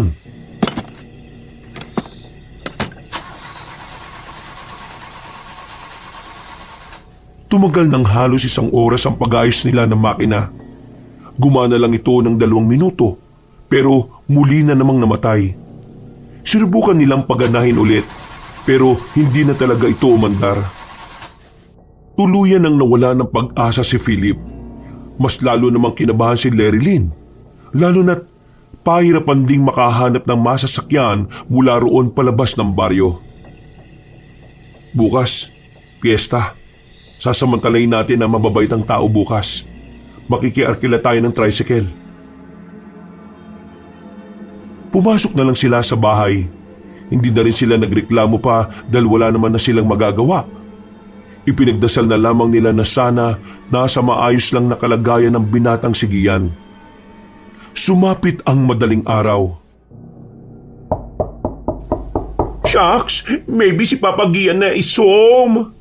Sandali lang. Huwag niyong bubuksan. Hanggat hindi siya nagsasalita, huwag natin papapasukin dito. Gian, ikaw na ba yan? Mag-visit kayo! Papasukin niyo ako! Sige yan nga! Dali! Dali! Wala silang sinayang na mga sandali. Pinagbuksan kaagad nila ng pinto ang kanilang kaibigan. Bumungad sa kanila ang binatang madungis ang anyo. Marami itong natuyong lupa sa katawan. Bagay na lalo naman nilang ipinagtaka. My gosh! Where have you been, Sigbin? Why dirty much ng body ng macho na yarn? Gumapang ka ba sa ebak ng mga kalabaw, pre? Gian, ano ba nangyari sa'yo? Nung gabing umalis ako, pagbalik ko wala na kayo dito. Habang naghihintay ako sa inyo, biglang pumasok yung isang matanda. May katandaan na siya. Pero nagulat na lang ako kasi mas malakas pa siya sa akin eh. Kinuha niya ako. Kasama niya yung mga tauhan niya na bumitbit sa akin. Naniniwala talaga akong may aswang mga pre. Nakita ko mga mukha nila eh. Sobrang nakakatakot. Kung ikaw talaga si Gian, paano ka nakatakas? Pinagdududaan mo ba ako? Malamang. Kahit naman talaga kailan wala akong tiwala sa'yo. Sira ulo pala itong babae na to eh. Tama na. Mag-aaway na naman kayo. Sige na, Gian. Sabihin mo na lang sa amin kung paano ka nakatakas. Huminga na muna ng malalim ang binata. Nagtimpi na lamang ito para matapos na ang pagdududa ng babae. Marami kaming biyag nila. Lahat ng biyag nilang yon, ihahanda nila sa pista bukas. Tapos, yung mga karne ng mga tao, ipapakain din nila sa mga tao. Narinig kong pag-uusap nila eh, kaya nataranta ako. Pinilit ko talaga makatakas. Buti na lang, tatanga-tanga yung nagbabantay sa amin. Nakatsyempo ko. Sinapak ko sa mukha yung bantay. Tulog si tanga eh. Ayun, tumakas kami lahat. Pero karamihan sa amin, naibalik sa kulungan. Yung iba naman, on the spot kinain.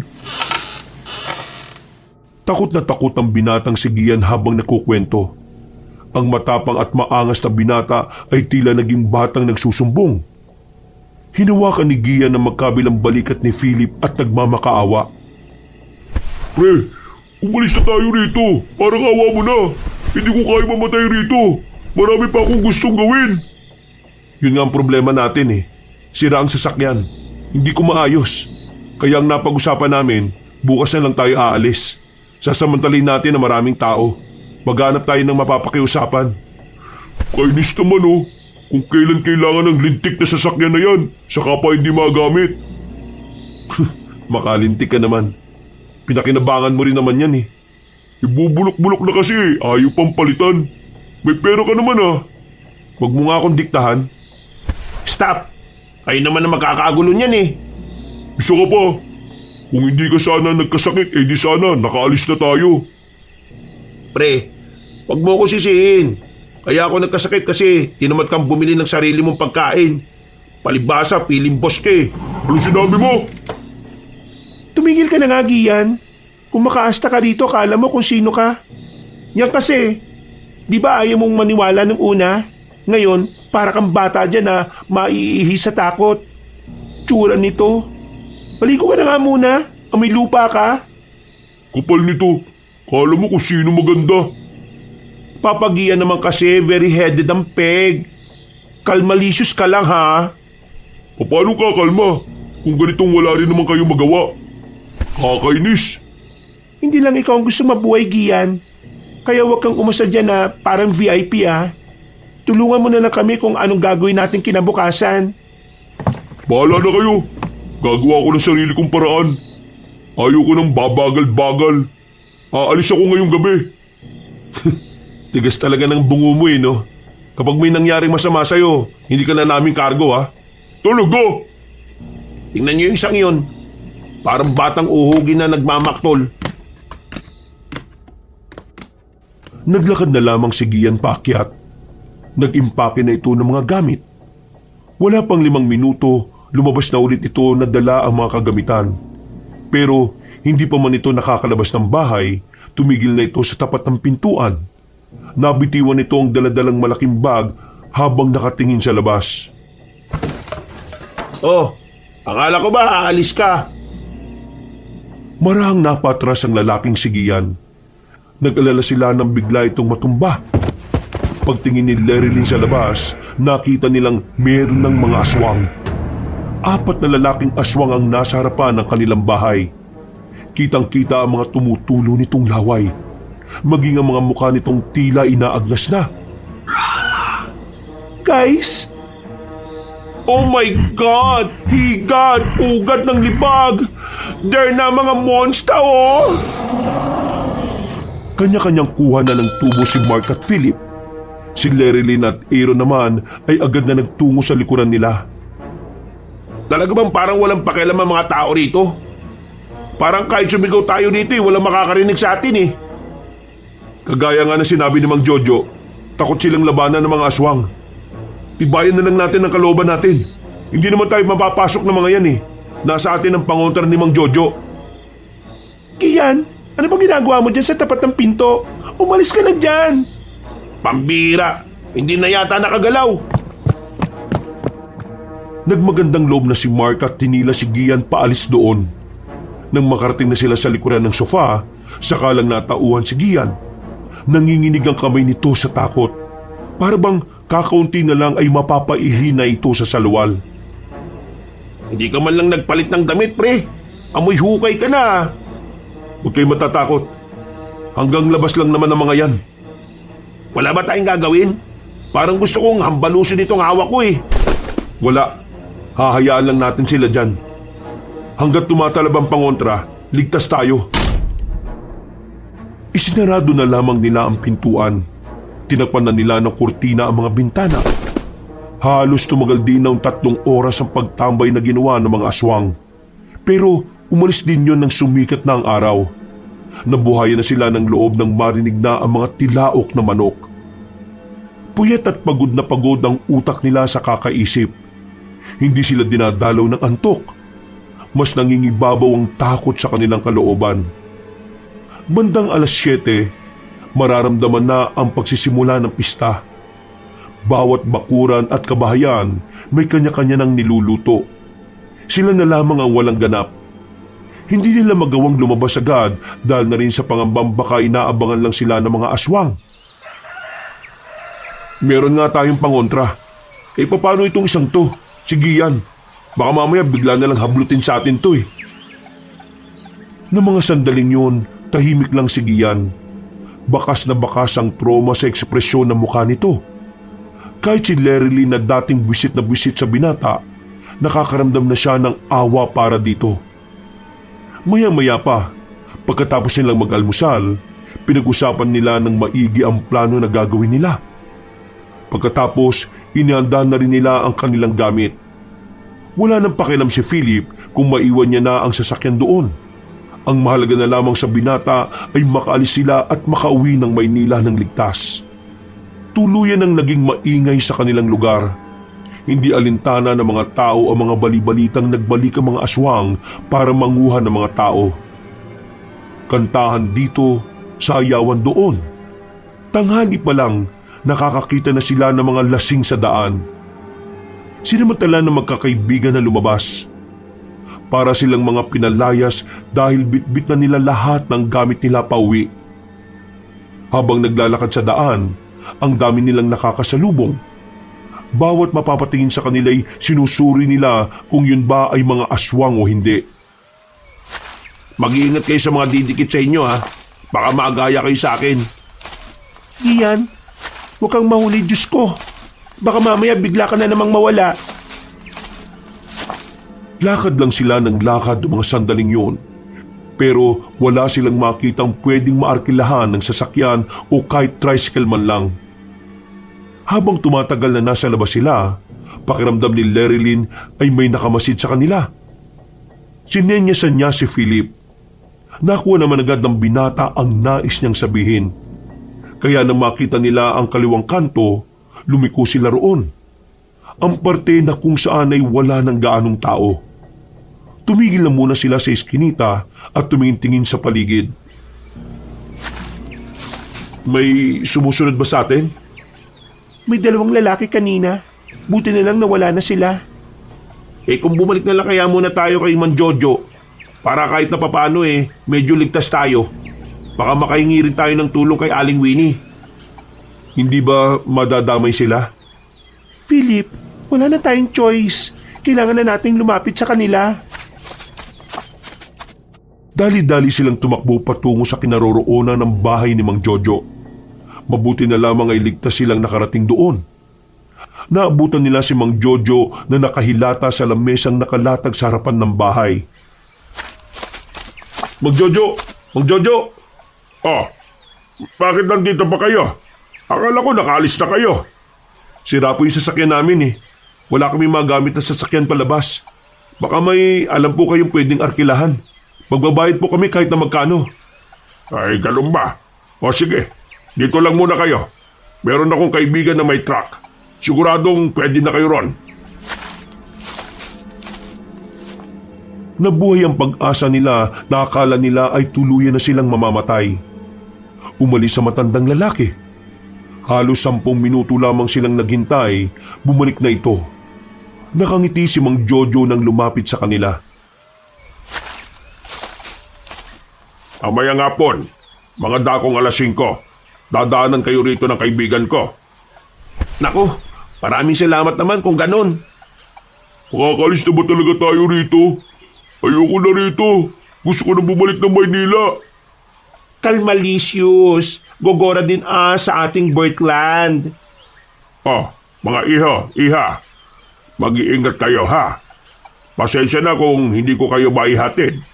May iba akong dapat gawin mamayang gabi. Kailangan kong bantayan ang baryo sa posibilidad na manguha sila ng tao. Ayos lang po yun.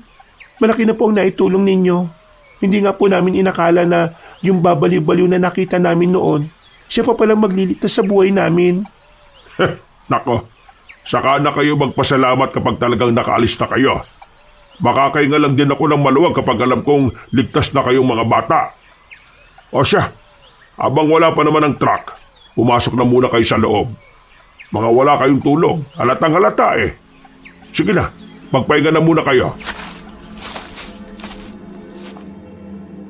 Tila naging hulog ng langit para kay Lerilyn ang mga sandaling yon. Nang ihiga niya ang katawan at ipinikit ang mga mata, ay naramdaman niya ang kaginhawaan.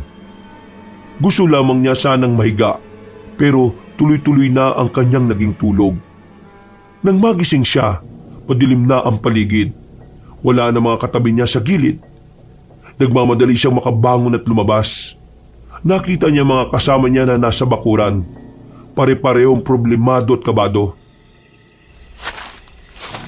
Anong nangyari? Bakit wala pa yung truck? Nasaan si Mang Jojo? Umalis si Mang Jojo para puntahan yung kaibigan niya. Pero hanggang ngayon hindi pa nakakabalik. OMG!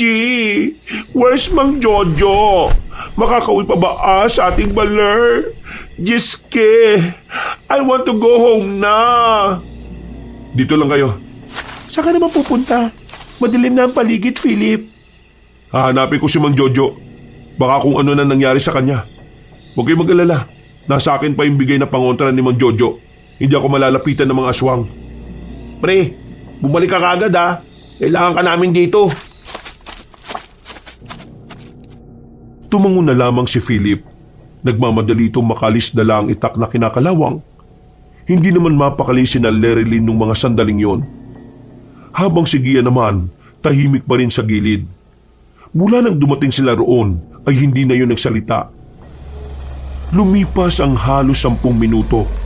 Nakita nilang may dumating na truck. Bumaba mula roon si Mang Jojo at ang kaibigan nito. Nako, pasensya na kayo tatagalan ha. May dinaanan pa kasi siya eh. Oh, sakay na. Sandali lang po. Si Philip wala pa po Ha? Saan naman nagpunta? Hinanap po kayo Akala niya kasi may masama nang nangyari sa inyo. Bihira naman. Pwede po bang maghintay na muna tayo kahit saglit? Baka kasi kapag bumalik dito si Philip, wala na siyang abutan. Maghintay? Seryoso ka ba? Alam mo kada minuto nasa alanganin ng buhay natin. Tapos gusto mo maghintay tayo? Manong, tara na po. Kung ayaw nila, tayo na lang ang... Hoy, kapal din ang mukha mo no? Buti nga sinama ka pa namin dito Kahit ikaw yung unang gustong mang iwan Anong ako? Di ba kayo nga itong nagkasundo na iwanan na lang ako? Habang ako, sinusubukan kong makaligtas sa mga aswang na yun. Bakit? Sino bang may kasalanan? At bakit ka nakuha ng mga aswang? Di ba ikaw din naman? Kaya ikaw, manahimik ka na lang muna Kailangan nating hintayin si Philip dahil mas marami siyang nagawa kaysa sa'yo. Hinintay ka nga namin makabalik nung nawala ka. Kaya tuloy ganito ang nangyari. Ay, hindi ito ang panahon para magtalo kayo. Ganito na lang, hahanapin namin si Philip. Kapag hindi namin siya nakita sa loob ng kalahating oras, babalik kami rito at aalis na tayo. Pero Mang Jojo, hindi natin pwedeng iwan si Philip. Kaya nga natin siya hahanapin Dahil kailangan kasama siya sa pag-alis ninyo. Sasama ako. Sigurado ka ba, Iha? Delikado. Kasama naman po si Mark kaya sasama na po ako. Aaron, Gian, may iwan kayong dalawa rito kasama ng driver. Ngumisi lang sa kanila si Gian. Nang magkasundo naman sila ay agad na rin silang umalis. May daladala na rin silang itak. Habang kay Lerilyn naman ay mahabang kutsilyo lamang. May nararamdaman mang takot ay nilakasan na lamang ng dalaga ang kanyang kalooban. Iniisip na lamang niya na mahahanap din nila kaagad ang binatang si Philip. Mang Jojo, pasensya na po kung naantala namin ang gagawin niyo dapat ngayong gabi. Wala namang problema sa akin. Ang mahalaga, mahanap natin ang kaibigan ninyo. Basta, sakali mang may makasaguba tayong aswang, ikaw Mark, alalayan mong babaeng yan ha. Opo, naiintindihan ko po. Bigla na lamang silang hinila ni Mang Jojo papunta sa gilid para makapagtago. Bakit Mang Jojo? Nagsisimula na silang rumonda. Mamimili na sila kung sinong tao ang gusto nilang gawing pagkain ngayong piyesta. Ibig sabihin, aswang ang mga yan? Oo, aswang ang mga yan. Taktika na nila tuwing piyesta. Nagpapanggap silang paparada. Pero kapag meron silang natipuhan, bigla-bigla na lang nilang hahablutin. Nandiyan po ba yung tumapik sa balikat ko? Wala. Hindi sumasama yung si Edgar sa mga ganyan. Mga bata niya yung mga yan. Nang makita nilang nakalagpas na ang mga aswang, naglakas loob na rin silang lumabas. Pero muli silang napabalik nang makitang may sumusunod pang isang aswang. Nakita sila ng aswang na yon. Walang ano-ano, bigla na lamang itong umalulong na parang aso. Takbo na! Nagtatawag siya ng kasama! Mabilis nilang pinasok ang kagubatan. Yun lamang ang natatanging lugar na may mapagtataguan. Takbo lang! Takbo! Huwag lang nilingon! Sige na, takbo! Aray! O bakit? Ano nangyari? Natapilokan pa ako. Halika, ipapasa na kita. Sigurado ka ba? Oo naman oh. Ikaw yan eh. Diyos ko po, ang sweet naman talaga ng lovebirds na ito. Ano po yun? Sige na, papasan na ako. Huwag mo nang pansinin si Mang Jojo. Walang ano-ano ay agad na sumampa ang dalaga sa likuran ng binatang si Mark. Sinimulan na nila ulit ang pagtakbo hanggang sa nakalabas na sila ng kagubatan. Nakarating na sila ulit sa kalsada. Tingnan nyo, tsinelas ni Philip yun oh. Nakita nila ang kapirasong tsinelas na nasa lapag. Lumakas ang kanilang kutob na malapit lang doon ang lalaking hinahanap nila. Kaya naman nagmamadali na silang naglakad. Hanggang sa marating na nila ang isang malaking imbaka ng mga drum. Madilim doon, pero sinamantala na nila ang pagkakataon na makapagpahinga roon. Nangangaling na rin kasi ang mga paa na matandang si Jojo. Dito na muna tayo. Tara, magtago tayo dito, dali! Tumungo sila sa likuran ng mga magkakapatong na drum. Magkakasunod na buntong hininga ang kanilang pinakawalan. Tahimik lamang silang nakikiramdam kung nasundan nga ba sila ng mga nilalang. Maya-maya pa. Nasundan na yata tayo.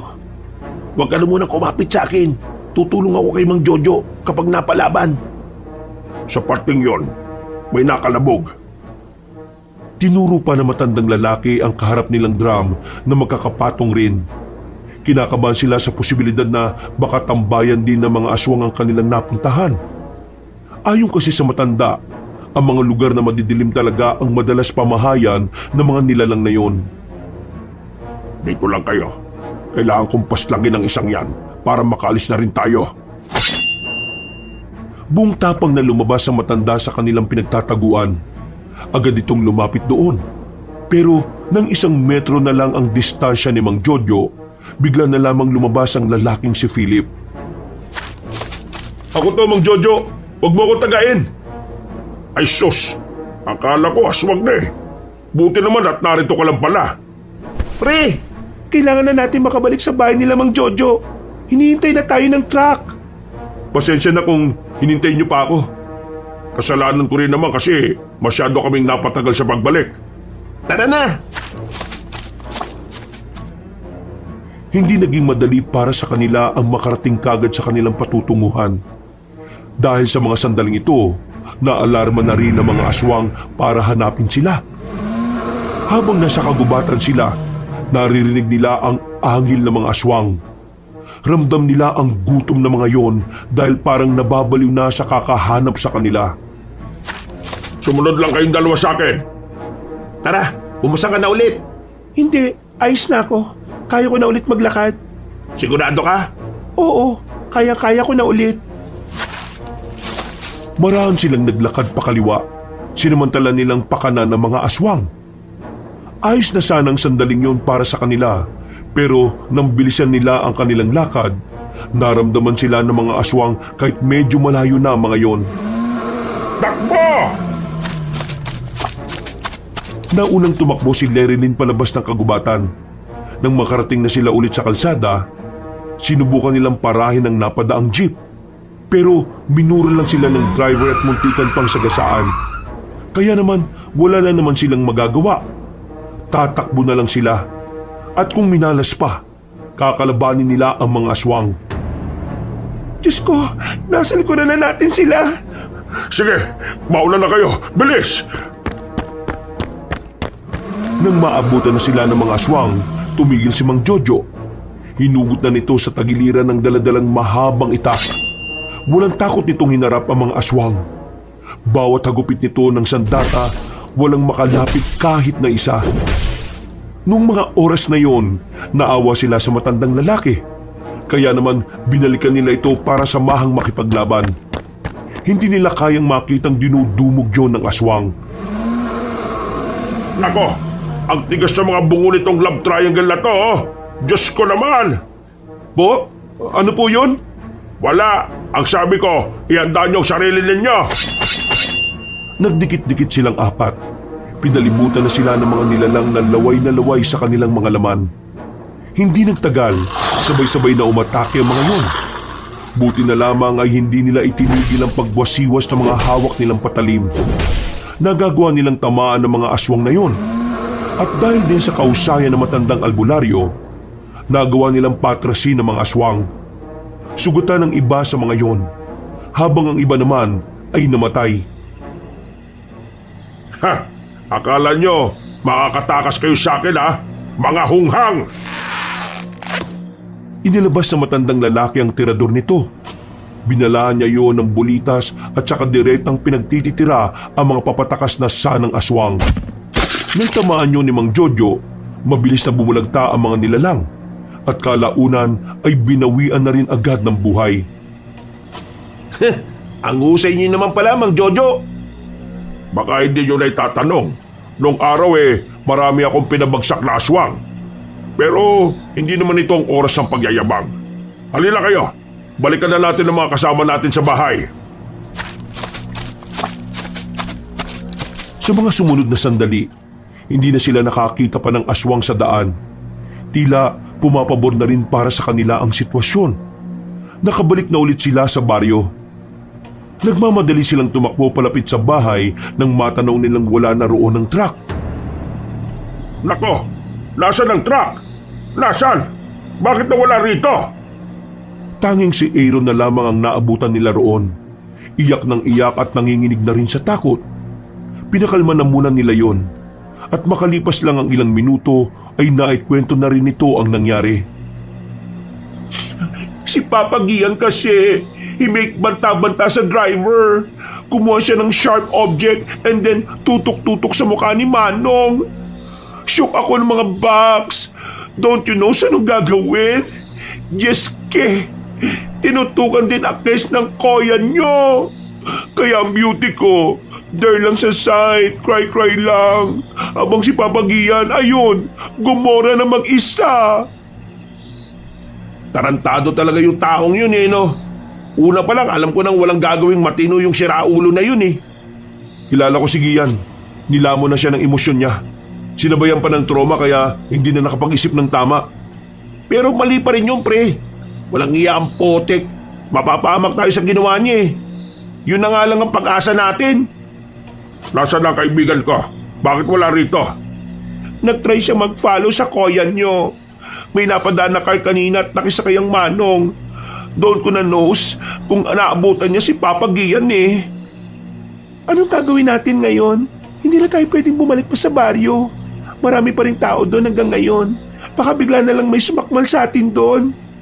Lahat kayo, magsipasok. Ano pong gagawin niyo? Bahala na.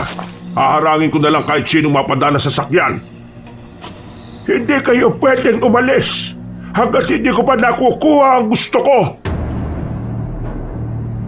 Nagtindigan ang balahibo ni Lerily nang makita ang matandang aswang na nasa bubungan ng bahay ni Mang Jojo. Agad silang nagpunta sa likuran ng albularyo. Pumorma naman si Mang Jojo bilang tanda na handa itong lumaban. OMG! Todo na to! Wala na to! Diyos ko, ang sarap mag-cry na lang Kesh. Hindi mo makukuha ang gusto mo, Edgar. Kailangan mo muna akong kalabanin ulit. Hindi ba na-miss mo na rin naman ang balyahan nating dalawa? Wala akong panahon sa mga taong hindi ko naman mapapakinabangan. Ibigay niyo sa akin ang babaeng yan. Kung hindi, wala akong ititira sa inyo kahit na isa. Nako, Narinig ko na yan dati nung mga binata pa tayo. Ano ba kailangan mo sa akin? Nako, nag-talk pa talaga ang babaita. Kailangan kita dahil ikaw ang natitipuhan ko. Magpasalamat ka ba nga dapat dahil malakas ang proteksyon mo kasi ako ang nagkagusto sa iyo. Ngayon, kung talagang mahal mo ang mga kaibigan mo, mapayapa kang sasama sa akin. Ikaw ang magiging asawa ko at malalakasin natin ang lahi ng mga aswang. Ang tagal mo nang naghahanap na mapapangasawa. Hanggang ngayon, single ka pa rin. Yang tanda mo na yan. Abay, kawawa ka naman. Siguro supot ka pa. Patahimik ka. Hindi ikaw ang kinakausap ko. At wala akong oras para sa mga sinasabi mong pangbata.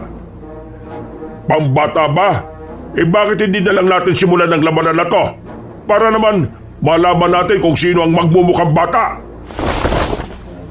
Bigla na lamang nagtanggal ang damit ng matandang si Mang Jojo. Nanlaki ang mga mata ni Larry Lee nang masilayan ng malalaking burda ng dragon sa likuran ng matandang albularyo.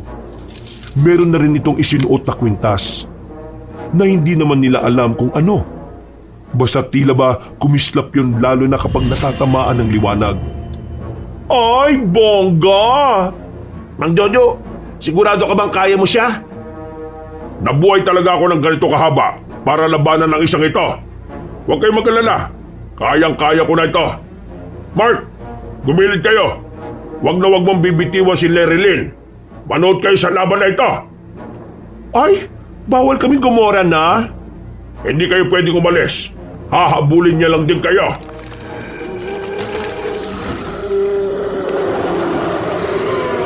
Walang choice ang magkakaibigan. Kailangan nilang masaksiyan ang magiging huling laban ng matanda. Naglabas na rin ang patalimang aswang na si Edgar. Kung talagang gusto mong maulit ang laban natin noon, sige, ibibigay ko sa iyo. Pero sa pagkakataong ito, hindi na ako maaawa sa iyo. Sa pagkakataong ding ito, magsisisi ka na sana hindi mo ko binuhay noon. Yan ang gusto ko.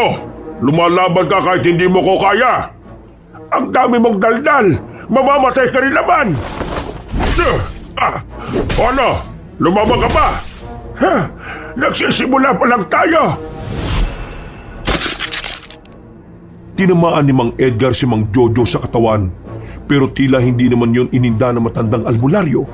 Sa halip ay tila mas lalo pa itong ginanahan. Gumanti ng lusob si Mang Jojo. Bakit ba kasi hindi mo nalang ibigay sa akin ang babaeng yon? Kailangan mo pa talaga masaktan. Kailan ka ba matututo na lahat ng gusto mong makuha, dapat mong paghirapan? Pero ngayon, hindi ka lang basta mahihirapan dahil mamamatay ka pa. Tanggapin mo to!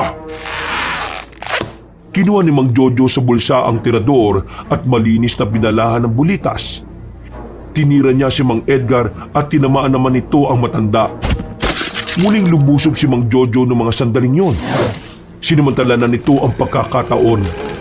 Dinamihan nito ang pagtaga hanggang sa makita nilang nasasaktan na ang matandang aswang. Sakay na! Bilisan nyo! Alis na! Bilis! Pero paano po kayo? Huwag niyo akong isipin. Ito talaga ang kapalaran ko. Larry, tara na! Baka tumakay pa si Gian! Isang himala para kay Larry Lee na nagbalik si Gian na dala pa ang truck. Pero ang huling senaryong nakita naman niya kay Mang Jojo para sa kanya ay ang pinakamalungkot na imahe ng pagsasakripisyo. Tangkang hahabulin pa sila ni Mang Edgar pero hinawakan ni Mang Jojo sa hita matandang aswang. Ang huling nakita na lamang nila ay kinalmot na ng aswang si Mang Jojo pero nanatili pa rin itong nakakapit para hindi makasunod sa kanila. Sorry talaga. Hindi ko lang alam kung anong gagawin ko kanina. Takot na takot ako kanina eh. Sorry, magulo isip ko. Sorry na talaga. Huwag yun akong kamuhian ha. Si Raulo, mamaya ka na umiyak. Pag-focus ka sa pagmamaneho mo. Mababangga tayo oh! Kumalma ka lang. Hindi kami galit sa'yo. Kalma. Nako, mukhang grand meetup namin si Papi San Pedro sa Heavenly Heaven. Hinawakan ni Larry Lynn sa balikat ang binatang si Gian. Sa puntong yun, unti-unting kumalma ang binata. Tumigil na rin ang paggewang ng sinasakyan nilang truck. Maraming salamat, Ian. Kahit na hindi naging maganda ang mga huling sandali natin kanina, binalikan mo pa rin kami. Tumangutango na lamang ang lalaki. Hindi nagtagal, nakarating na rin naman sila sa terminal. Wala pang mga bus, pero naghintay na lamang sila roon hanggang umaga. Hindi na nila ginamit ang truck papuntang Maynila dahil malilintikan sila sa may-ari. Tulala at balisa ang magkakaibigan habang naghihintay sila ng biyaheng pa Maynila. Naiiyak na lamang din si Lerilyn dahil hindi niya matanggap na naiwan si Mang Jojo. Naisip pa lang niya na wala na ang matandang yun, parang habang buhay niyang dadalhin ng lungkot. Malaki kasi ang utang na loob nila roon. Kung hindi dahil kay Mang Jojo, baka matagal na silang ginawang sisig ng mga aswang. Habang si Lerilyn naman ay may bahay na sana ng isang matandang aswang. Oh, ayan na ang bus. Sumakay na kagad tayo, dali. Diyos ko, sa wakas, makakauwi na rin. Hays, ang bakasyon na happy-happy lang, naging scary-scary ng malala at bongga. Namamaga na yung paa mo. Aalalayan na kita. Maraming salamat. Isang linggo matapos ang madugong pagbabakasyon nila sa probinsyang yon, hindi sila tumigil na kumontak kay Aling Winnie. Gusto kasi nilang malaman kung ano ba talaga ang nangyari kay Mang Jojo. Bumabagabag pa rin kasi sa kanila ang muling sandali na nakita nila ito. Nakausap ko na si Aling Winnie. Napatayo ang magkakaibigan habang nasa sala sila ng bahay ni Gian. Kabadong-kabado sila sa kung ano man ang sasabihin sa kanila ni Philip. Huminga ng muna ng malalim si Lerilyn para ihanda ang kanyang sarili. Anong balita, pre? Sabi ni Aling Winnie, natalo daw ni Mang Jojo yung pinuno ng mga aswang. Tapos, yung mga aswang naman daw, naduwag at nagsitakbuhan ng malaman na wala na ang pinuno nila.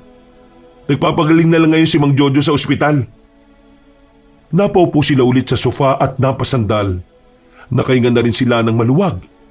Gumaan na rin ang kanilang pakiramdam. Nagbukas na lamang sila ng alak para ipagdiwang ang panalo nila. Ang malamang nasa maayos na kalagayan lang ang taong nagligtas sa kanila, yun na ang kanilang tagumpay. Sa mga sumunod na araw, tuluyan na ngang napaamin si Mark ng nararamdaman nito kay Lerilyn. Nag-umpisa na rin itong manligaw at pumayag naman ng dalaga. Para kasi sa babae, hindi naman talaga mahirap mahalin ang kagaya ni Mark. Wala siyang masabi rito. Dahil sa lahat ng panganib na pinagdaanan niya, naroon ang binata para alalayan siya. Samantala, umamin din kay Lerilyn si Philip, pero nagparaya na ito para kay Mark. Tanggap ni Philip na hanggang kaibigan na lang talaga ang kayang ibigay ng dalaga para sa kanya. Ngunit, ganoon pa man, wala namang nagbago sa pakikitungo nila sa isa't isa. Magkakasama pa rin sila at magkakaibigan kahit nasa ibang trabaho na. Napapailing na lamang at natatawa si Lerilyn dahil kapag naalala niya ang mga nangyari, hindi pa rin siya makapaniwala na magagawa nilang makabalik ng buhay.